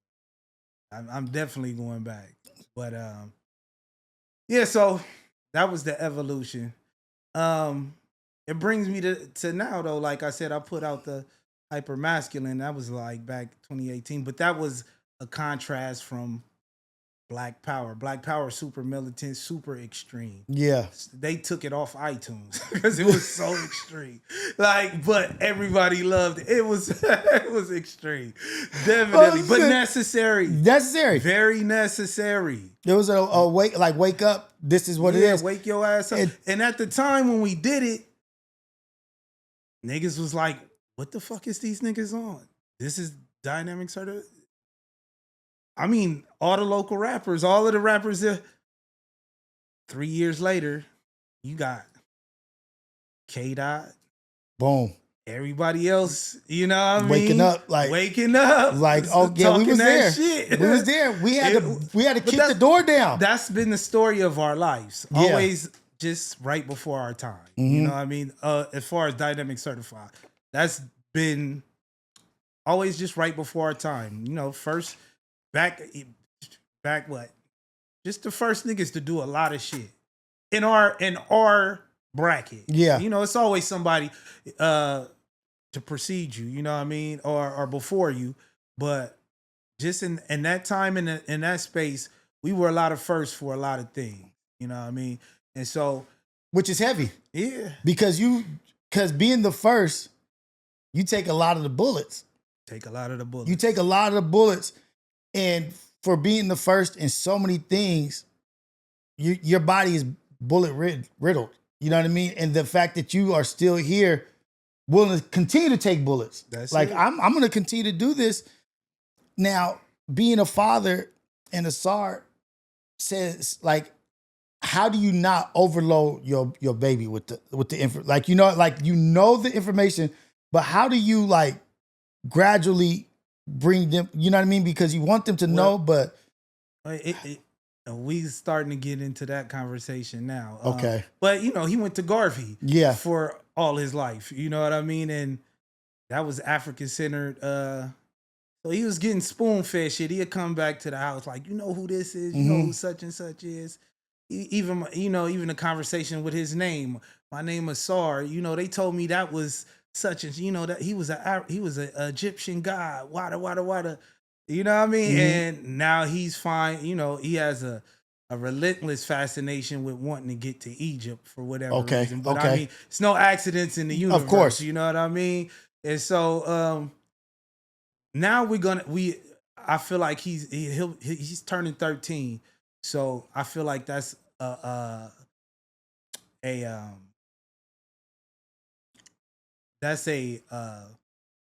milestone where it might be time to get you ready for some real bars. You know what I mean? We're gonna go through this information slowly but surely. I don't want to overload you with it because I don't, kids, they go back and regurgitate. Yeah, exactly. For sure. And you not fully understanding what you getting. You're not fully understanding the download yet. So, I'm definitely going to spoon feed him the knowledge. And a lot of it, he went to Price too. He just did a year at Price before they closing down now. But, that's a Christian school. Yeah. And so I'm not opposed to you being around. I want you to be well-rounded so you can see what's what. Because this is the world. Yeah. Like this is the world. Yeah. This is out here in the world. And I need you to have an understanding of everything that is going on. Exactly. You need to, man, I study everything. Study Christianity, study Kabbalism, Buddhism, Islam, medic sciences, Moorish science, all that shit. I study everything, you know what I mean? Just to see what resonates, you know what I mean? Just to have an overall general knowledge of people when I'm interacting with them and I can relate on a certain level. You know what I mean? And me and Tech sit up and have conversations, nigga, for hours. Like me and you, nigga, we sit up and just talk about shit all the time, and that was it. I remember, when Tech found Islam. Like I was like, I'm not a very religious person, not no more. I mean, I got a cross and a crown tatted on my neck, but I used to be super, super religious until I came into my knowledge of self. But I told him, man, I think that's one of the best things for you. Like it gave you so much discipline. Like I seen the light change in him. He was in a dark space. You know what I mean? I seen the light come out like so much. That shit, nigga, you got me. Maybe I need to go to the mosque. Yeah. You know what I mean? Like, he was shining, and bro shining now. You know what I mean? So, I would never tell nobody to just throw it out the window. You know what I mean? Because even though I might not be Christian, I would never tell somebody, if Christianity is stopping somebody from hitting my mama over the head, hey, Right. rock that shit. Rock it. Yeah, You know? More power to you. You know what I mean? If Islam is keeping you straight, nigga, stay in that life. Keeping you clean, keeping you sober, keeping you are you happy? Stay in that life. You know what I mean? And I saw it with Tech too. You know what I mean? I was telling him, like, dude, like, you made me want to step my game up, like, just with the cleanness. You know what I mean? Like, with the, like how he was coming, I was like, oh shit, I gotta get my shit together. Cause that shit looks like what it's supposed to be. Cause when you know, you know.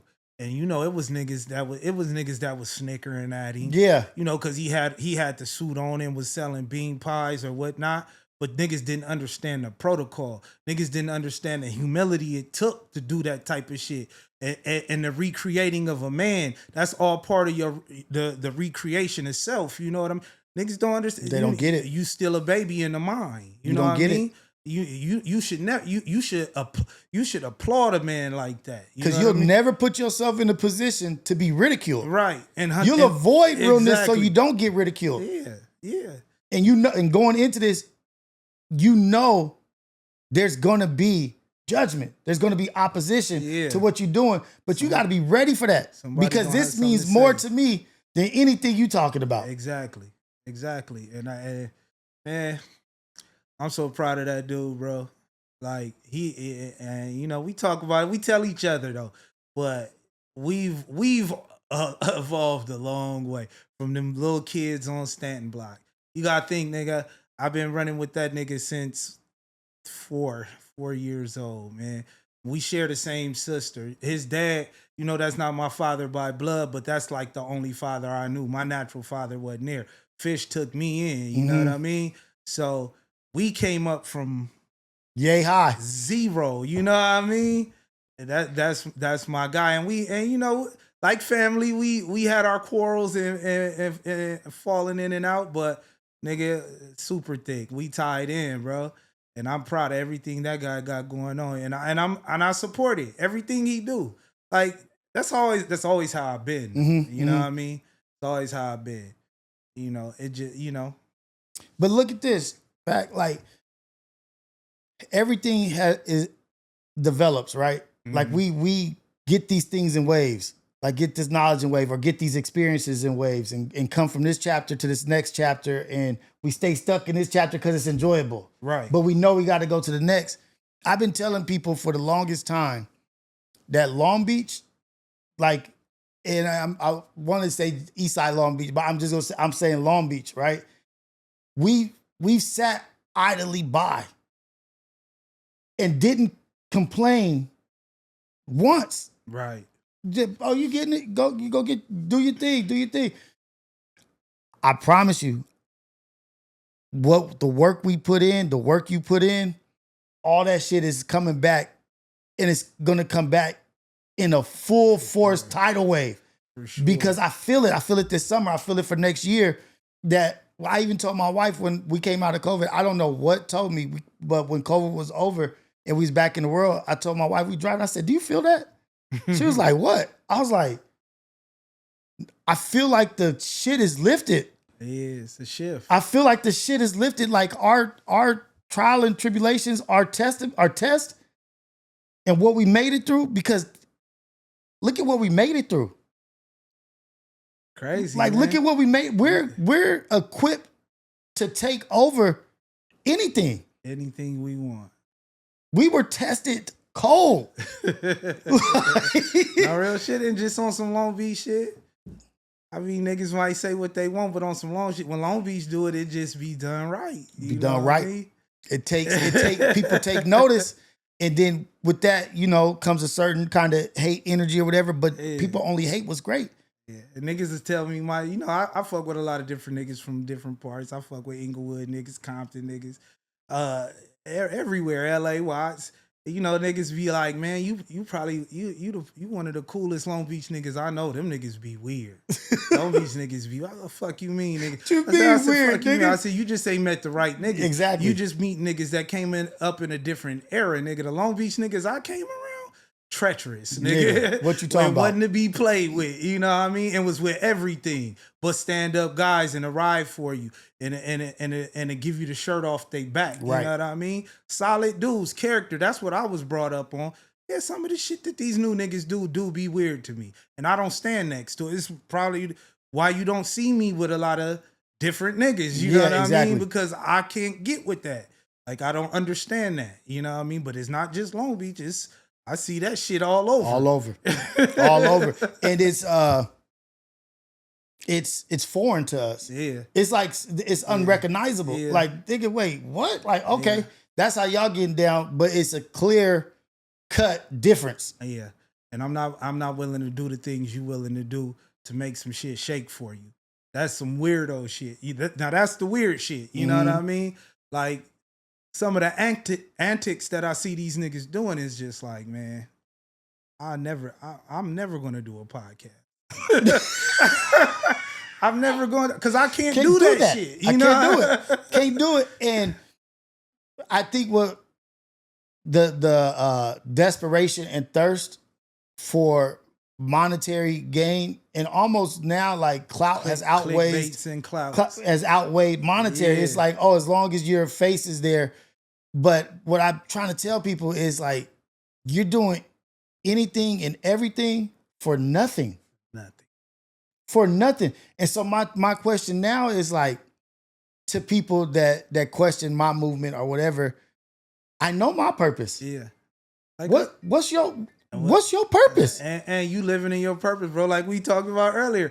You told me a long time ago that it was gonna go in this direction. And you made that shit happen. And I gotta respect that. That's true to life, man. That's what a master builder is, a master creator. That's what a master mason is. You know, whatever you want to think about that. Master mason, master builder, man. You building your own circumstances. You building your world, your earth, and it is evident. Look around. You manifested that shit into reality. I had a plan, but the importance of knowing the brothers that, like, I was telling you, like, people like, oh, you cold, you vicious. Like, you don't know who I came up under. Right. You know what I mean? Like, you don't know the conversations that I had. Right. I can't even say some of the things that was taught to me because I'm not that vicious. Like, people don't believe me when I say no. Like, it's a cold circle of brothers that I came up under, and it's only by the grace of God or whatever you want that I was blessed to be around these people. And so when I sobered up, because there was a lot of times where y'all be like, you tripping. You was a cold nigga, Rios. I remember. You was a cold nigga. I be like, that nigga right there. Like, you tripping. You going, I feel you. Like, it's cool, but you going far. You know what I mean? And so when I sobered up and I recognized the strength within me through seeing the strength in y'all, you know what I mean? It was like, okay. Yeah. Me and Jers was at SpaceX. Yeah. You know what I mean? Yeah. Like, I remember seeing Jers at SpaceX, like, almost like went all the way, nigga. You know what I mean? Like, because it was so, like, unexpected to see another you. Right. Like, oh, shit. Like, what's going on? And so, going from that and then, like, working there and doing that, working for other people, and then seeing, like, the greatness in me was like, oh, you can't start nothing by just going into it. Right. Like, just going in there. Like, this right here is what I imagined before even doing Ace Boys. You know what I mean? Like, as I'm doing Ace Boys, like, what do I got to create so I can get the ones who taught me the real life, like, you know what I mean? So that the people can hear what I heard. Not real shit. Because everybody ain't bringing this content to the forefront. You know what I mean? Like I said, it's a lot of people would rather you not interview us just because we gonna tell it how we saw it. Right. You know what I mean? Right. And it might conflict with what somebody didn't already said. Mm-hmm. You know what I mean? But it's always your version, my version, and the truth, bro. Right. You know exactly. I mean? So before we get out of here, I do want to talk about the importance of what you're doing now. Okay. Like, because it's so many chapters and phases. We could spend hours in each one. Yeah. But just so that the people could get an introduction to the complete picture, I coached maybe 2 years in the Snoop League, right? Yeah. And I didn't know the importance.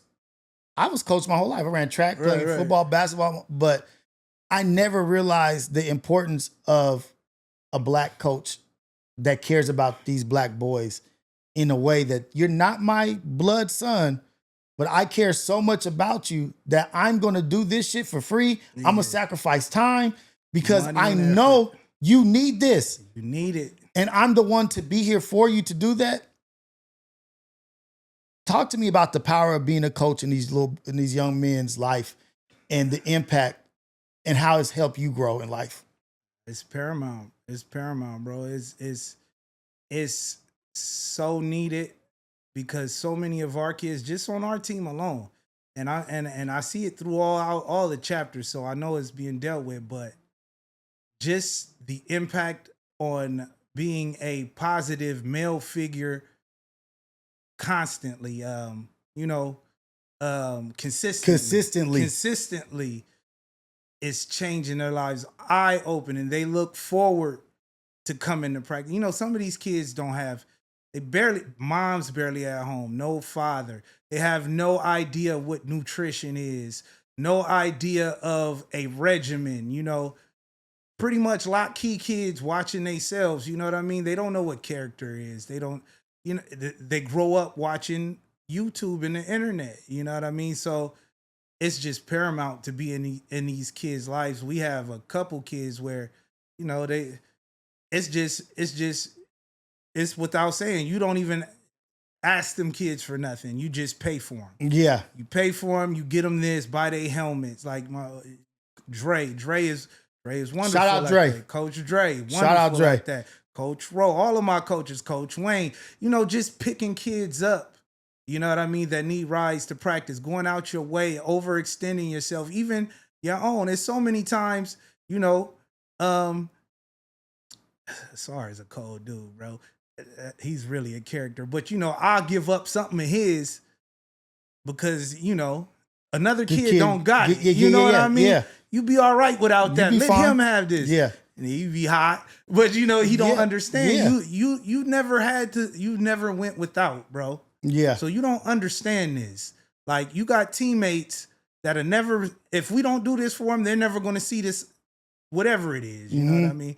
And I just can't say enough how important it is to have positive black male role models. Like, our whole coaching staff is blue collar, working individuals. You're not seeing us in the parking lot smoking weed and getting drunk and all of that. You see one coach may be a construction worker. Another coach, my boy Jay Reed, he's a registered nurse. You see I'm a longshoreman. You know what I mean? Hardworking guys that come and dedicate time to these kids in Snoop League. And it's people can say what they want about Snoop League, but it's filled with men just like that. You know what I mean? And across the city, across Los Angeles, across the board. And that's the common denominator. Coaches, we get into it with each other and other teams, but the common denominator is we are teachers of young men, and we care for these young boys, and we're volunteering our time for free, even paying to volunteer our time. Yeah, exactly. You know what I mean? We pay to volunteer our time. It's just rewarding for me just to see the fruit. You know what I mean? When it comes to fruition, and to see them grow and the light come on, and them to exhibit behavior that they might not have if they've never experienced. Football always been more than just playing sports. Yeah, you know what I mean. That shit showed me. That shit made me a man. Right. That shit made me a loke, nigga. Right. Yeah, for sure. Football put something in me that it raised you up. Yeah. That you could take this energy into this room and be like, I survived these hit sticks and this and that. And nigga never socked me as hard as I got hit. Man, ever. No, this is real life because it's lessons for these boys. Perseverance. And then for them to because what I saw was because you start with at 6 years old and you go up with them or whatever, but you see the point where you gain their trust and they feel safe with you. And I'm not even just talking about in practicing on the football field, but going into unknown places. Yeah. And they look to you like, is this like, nah, you got it. Come on, let's go. We in here. They divulge information to you that they might not anybody else, not even their parents. Not even their parents. You know what I mean? And so you telling them, keep your head up. Like, nah, we ain't scared of nothing. We come in here, we safe, we good. I got your stuff, this and that. And it was a time where I was bringing Xander oatmeal before the game. Mm-hmm. But this, our kids, they have what they need. You know what I mean? Like, we going to the jungles, to ball, like, you know, and so he's not even like eating the food. You know what I mean? But I'm bringing it every time because just in case I got my wife in the stand, she exactly. Make like, sure that they're well nourished. And so, you know, the 6U early in the morning. And so, but I noticed there was another child that would be next to Xander when I was doing that. Hungry. And I was like, stomach rumbling. Dude, when I say it broke me down, man. Like, dude, I was like, oh, Xander, you don't want this, huh? Like, no, I'm like, hey, you know what? You want this? Just like putting it in a way like you're not asking me for this. Yeah. Hey, can you take care of this? Like, he ain't eating it. And then, but it just started being every day. And I was like, dude, y'all people got to understand it's about more than football. It's more than football. These kids are showing up Tuesday, Wednesday, Thursday because they know that there's going to be a support system there for them, and they're coming because of that. It becomes an outlet for sure, more than just football. Football is just a product, you know what I mean? But definitely, like even like what our coaches, and I speak for my coaches specifically, like no child left behind. Mm-mm. And these are the ones that's not even good. Yeah. You know, some coaches, how they do. Yeah. they treat the ones that they need. Mm-hmm. Okay, let me make sure he got this, he got that. Nah. Every kid, it's kids that we paid for that didn't play it down. Yeah. You know what I mean? Yeah. They didn't get on the field, but we paid for them because we want you to have this experience. Yeah, we want you to be a part of something. Yeah, you know what I mean? It's bigger than football. It's bigger than football. You become a better man. You know what I mean? You can always reach back to that. Man, I didn't realize how instrumental Tony and Jerome was to me. They was just regular dudes. They got almost every brother from the east side, nigga, says Tony and Jerome. Yeah. Like they were in everybody's life. They were staples. Staples, bro. And no nonsense. They wasn't nice. They wasn't. But you understand it now. But you understand it now. Them niggas will cuss you out and talk crazy to you. But you understand it. I get it. Like, I get it. Yeah, man. That's it's a beautiful thing, bro. Shout out to y'all. Shout out to the tribe, man. And I'm trying to get Xander out there, man. I'm gonna bring him out. We need him on this 10U, man. Come on, let's do this. You know what I'm saying? That's the other thing is like I trip out because I'm not a football head like y'all. You know what I mean? Right. And so people were like, "Oh, Xander Vicious or this and that," and then to when he finished, they won, they did their thing, he did his thing, and then like people hitting up like on Instagram or seeing him in person, like, "Oh, you Xander's dad," like nigga, that shit carry like that. Xander, a full-blown character out here, man. That man got a whole persona, bro. What? Like, oh shit. I love that dude, man. Dude, but we gonna. And I watched him from a pup though. That's crazy. Like, and he maturing. I see it in his stature. I see how he walk and carry himself. I like, oh yeah, he turning into something. I tell people it's football. Yeah, I literally he did 3 years, 6U, 2 years at 8U. And I tell everybody it's a must that bare minimum is a standard for your son to do 3 years of Snoop League. Yeah. Just bare minimum 3 years. Start at 6U. Just start at 6U. Give him 3 years. When I tell you that my son goes in every room, every arena, every place, like he's that dude. Yeah. You know what I mean? Like confidence. And it's not like where he's being like a jerk about it, but he's confidence. Like, he's not uncomfortable. He's like, okay, get out there, go out there. If you could get out there and go out there and do that there, you could do it anywhere. Definitely. And so I want to also, because I want to tie it back into Long Beach and the impact of Snoop in a lot of our lives, like with this Snoop League and what it's creating for everybody. You know what I mean? Like for all these kids and the opportunities it's creating, it's a big thing, and I don't know if he gets a big enough shout out for creating the league, and then Joe Moses having his chapters and the different chapters going on. And we was with Joe for what, 5 years, 6 years. That's a good dude. Great chapter. Great chapter. And so now you're with the Inglewood Chargers. Yeah, Coach Bass. Coach Bass. Any connection to Long Beach Bass? No. Okay. Coach Bass. So we at the Chargers now, and Super Bowl bound. That's the plan, bro. Super Bowl bound. You know what I mean? You know what I mean? We still got a few pieces we picking up. I don't know, but that's the goal every year. Yeah. Super Bowl. But I mean, we go in. This could go on and on. We don't coach for the Super Bowl, man. We coach to but somehow y'all end up there every year, though, huh? I mean, we in the mix. You don't be there every year, but we in the mix. You know what I mean? Y'all be up there every year. We was one game away from the Super Bowl this last year. We don't play for the Super Bowl. We just be there almost every year. You know what I mean?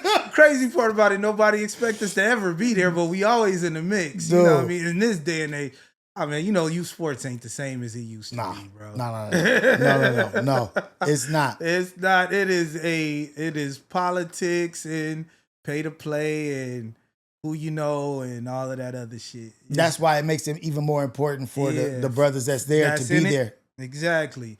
Come get you get ready for high school.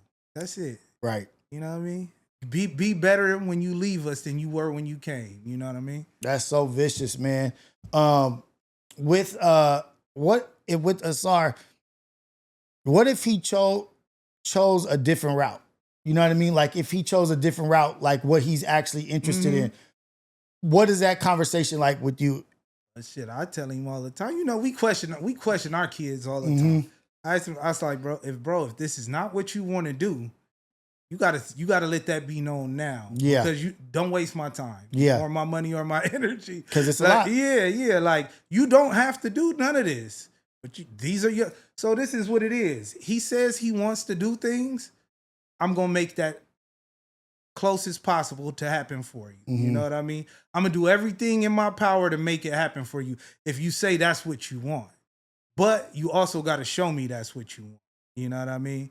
Kids is gonna be fickle. I'm not one of them people who say I'm letting my kids decide this. Nah, kids shouldn't be making no choices not right now. I make the choices. You can't, like I said, the brain don't fully develop till 37. You're not gonna make sound choices no time soon. Right. So I'm gonna make these choices for you. I'm gonna ask you what you want to do, and then I'll make a sound choice for you. You know what I mean? But if he decide he want to do something else. Tell me what it is you want to do, and then we gonna go full speed with that. Boom. And like with Edge, because I'm a watcher, and I'm just witnessing like the greatness with your young son, man. Like he's so smart, he's so respectful, he's good at damn near everything he does. Like that shit trips me out. You know what I mean? Like it really trips me out. Like, God damn, this little nigga just on point with everything. Is there times where you have to remind him, like, it ain't this way for everybody? There's a struggle for other people. Like, it just don't. Okay. But no, definitely. And not only that, I remind him it's not like that for you. You didn't just get like this. You didn't wake up and was just good at anything. Yeah. You had to put that work in, bro. So anytime you think you about to stop, you're going to have a rude awakening. Yeah. You know yeah. Because I remember the front yard videos in the front yard with this and that, doing this and that. A lot of hard work. Like that shit don't happen for what you jumped up and caught that pass is because you was doing them box jumps all them days. You was doing them squats all them days. Just remember that. Don't think you rolled out the bed and didn't do the work. And now you able to make plays. No. You did the work, bro. So, and I tell him all the time, you're not one of them guys that was born with the special gifts. You know what I mean? You didn't have the special genetics. Some of these other kids can get up and run, nigga, 11.8 at 8 years old. 8 years old, run 11.800. You know how we was at the track meets. Yeah, like shit. I watched my son get smoked a lot of days. Xander, I like Xander, man. You got to come with it, dude. I don't think, but that is like so important to have those life lessons play out right in front of you, because they can play out at school. You're not there. Yeah. You're not getting the real message, the true Right. story. But when it's happening and playing out right in front of you, it's like, okay, this is what we got to work on. Now you see it. Yeah. Now you see it. And they understand. They might not say nothing, but they get it because they don't want that conversation. They know what that drive home is like. Yeah. So I think there's a blessing in what Xander and Asar are. Like, okay, you wasn't born with this most amazing this and this and that, but y'all work ethic and y'all drive and motivation is on par with the best. Right. Guess what you have in common with the best? That shit in your heart. Exactly. And so they're developing how to work hard to be great right now. Get the results they want. The ones that are great right now, they are not working on that work ethic. Yeah. And when that challenge comes, do you know how to work hard to get to that next step? Or are you going to just call it quits? Hard work usually exceeds talent at a certain point. You know what I mean? Kobe, perfect example. Right. You know what I mean? Right. He wasn't no physical specimen. He just worked hard. Worked hard. That's it. I was surprised when they said that when John Morant. Yeah, Doctor Strange. Oh shoot! You know what I mean? Yeah. He didn't have no physical. He didn't have no mutant powers. No, he was the only nigga got powers from reading. You know what I mean? Damn! I didn't even think about that. Yeah. You know what I mean? Work on that. Damn, I can't wait to drop that on Xander. Real shit. That's real I'll drop shit, that though. on Xander for sure. Like, look, and my older son JJ. You know, he a comic. Yeah, okay. So I'm gonna drop a seed. Like, you don't even know who the. Yeah, the nigga had to work for his power. Man, and that's the business side of and the payoff of being a good dad and doing the work that you've done is what they get to receive. Yeah. Like he ain't gonna miss. You know what I mean? You ain't gonna miss. Like, I'm not gonna let you. I'm not gonna let you miss. You know what I mean? But you try to miss. Oh, you gonna bump your head? Yeah. You gonna bump your head. You out here trying to fuck up? Nah, that ain't gonna work. But you spot on with that. Before we get out of here, I'm gonna ask you one question. This is just off the top of the dome. Is as a father, what are one of your major concerns about being a father and your son for the future?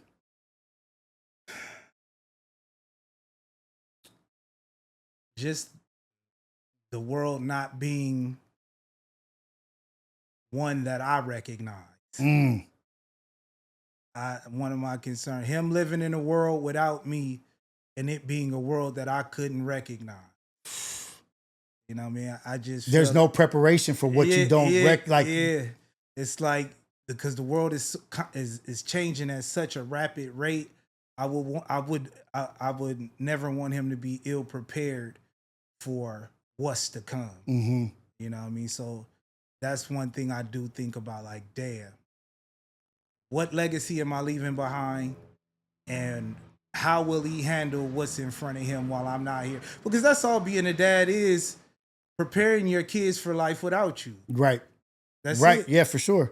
That's what you do. You just preparing them for life without you. Yeah, and that's for a world that I don't recognize. Right. You know what I mean? Like, hopefully these foundational things that I'm teaching you transition or like transfer over into no matter what this world is. Exactly. Like, yeah. Like you got the all access pass, bro. Hopefully I'm giving you the all access pass to a life that I might not because it's already shit going on that I don't recognize. Dude, I was gonna ask you about the longshoreman shit, like the autonomous, the automation and all that shit.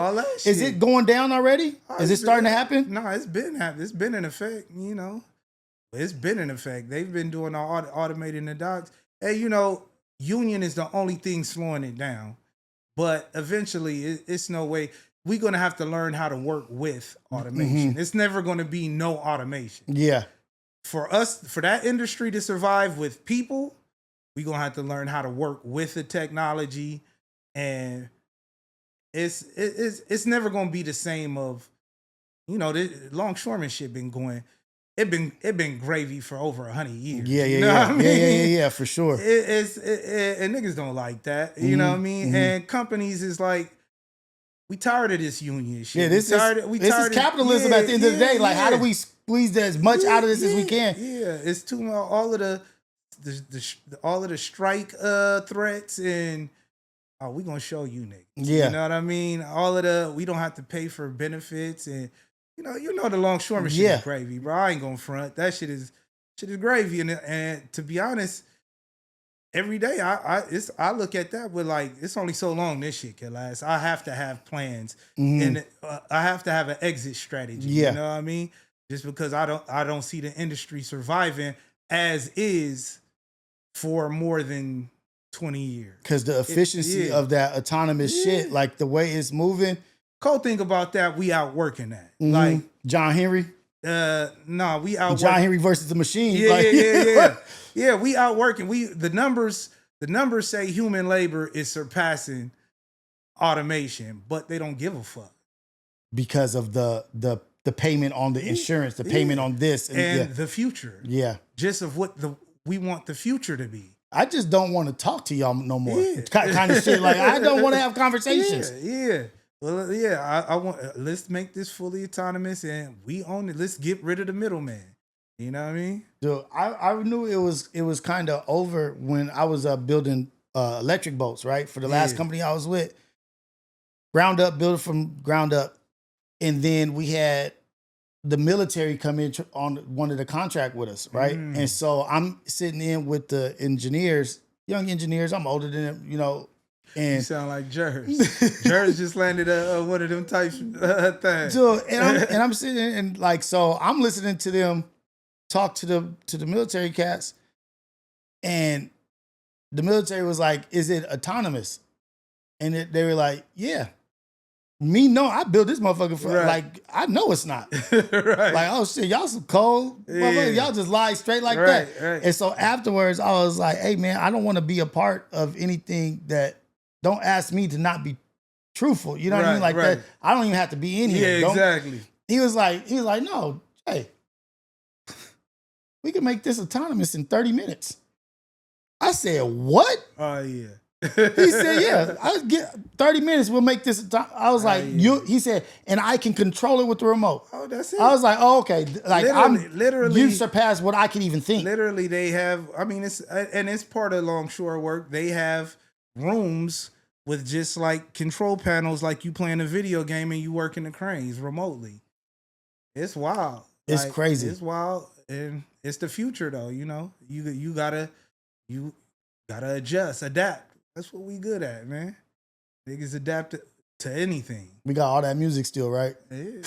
Yeah. We got all the songs, right? We gotta get back to it. We got all the songs, right? Get back to it, nigga. Hey, just in case, man. Just in case, nigga. I still got my rapper kit.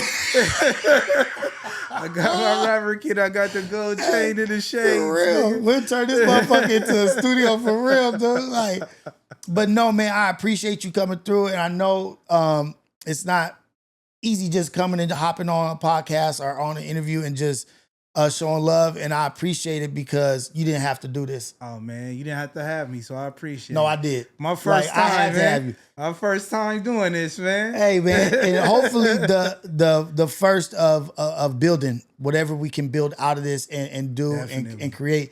And then I also want to let you know, like I told Tech, this is for Asar.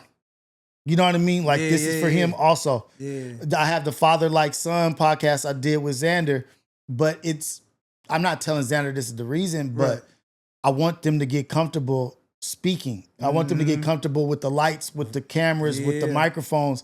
And even if we don't put out the podcast, it's something for us to have. Yeah. And then something for us to look at, like, oh, you see how you say a lot right here? Like this is so just so you know, this is for us. I appreciate it. And anything we want to do, any ideas or thoughts that we want for the kids, or you want to bring some kids, you want to interview that, you want to put out some, I can edit it, I can do whatever. And that way, we can have whatever we want. Yeah. You know what I mean? Yeah. So, no, for sure. We out of here, man. You, man. Hey. Yes, out of sir. here. This is Reality Check, man. We out.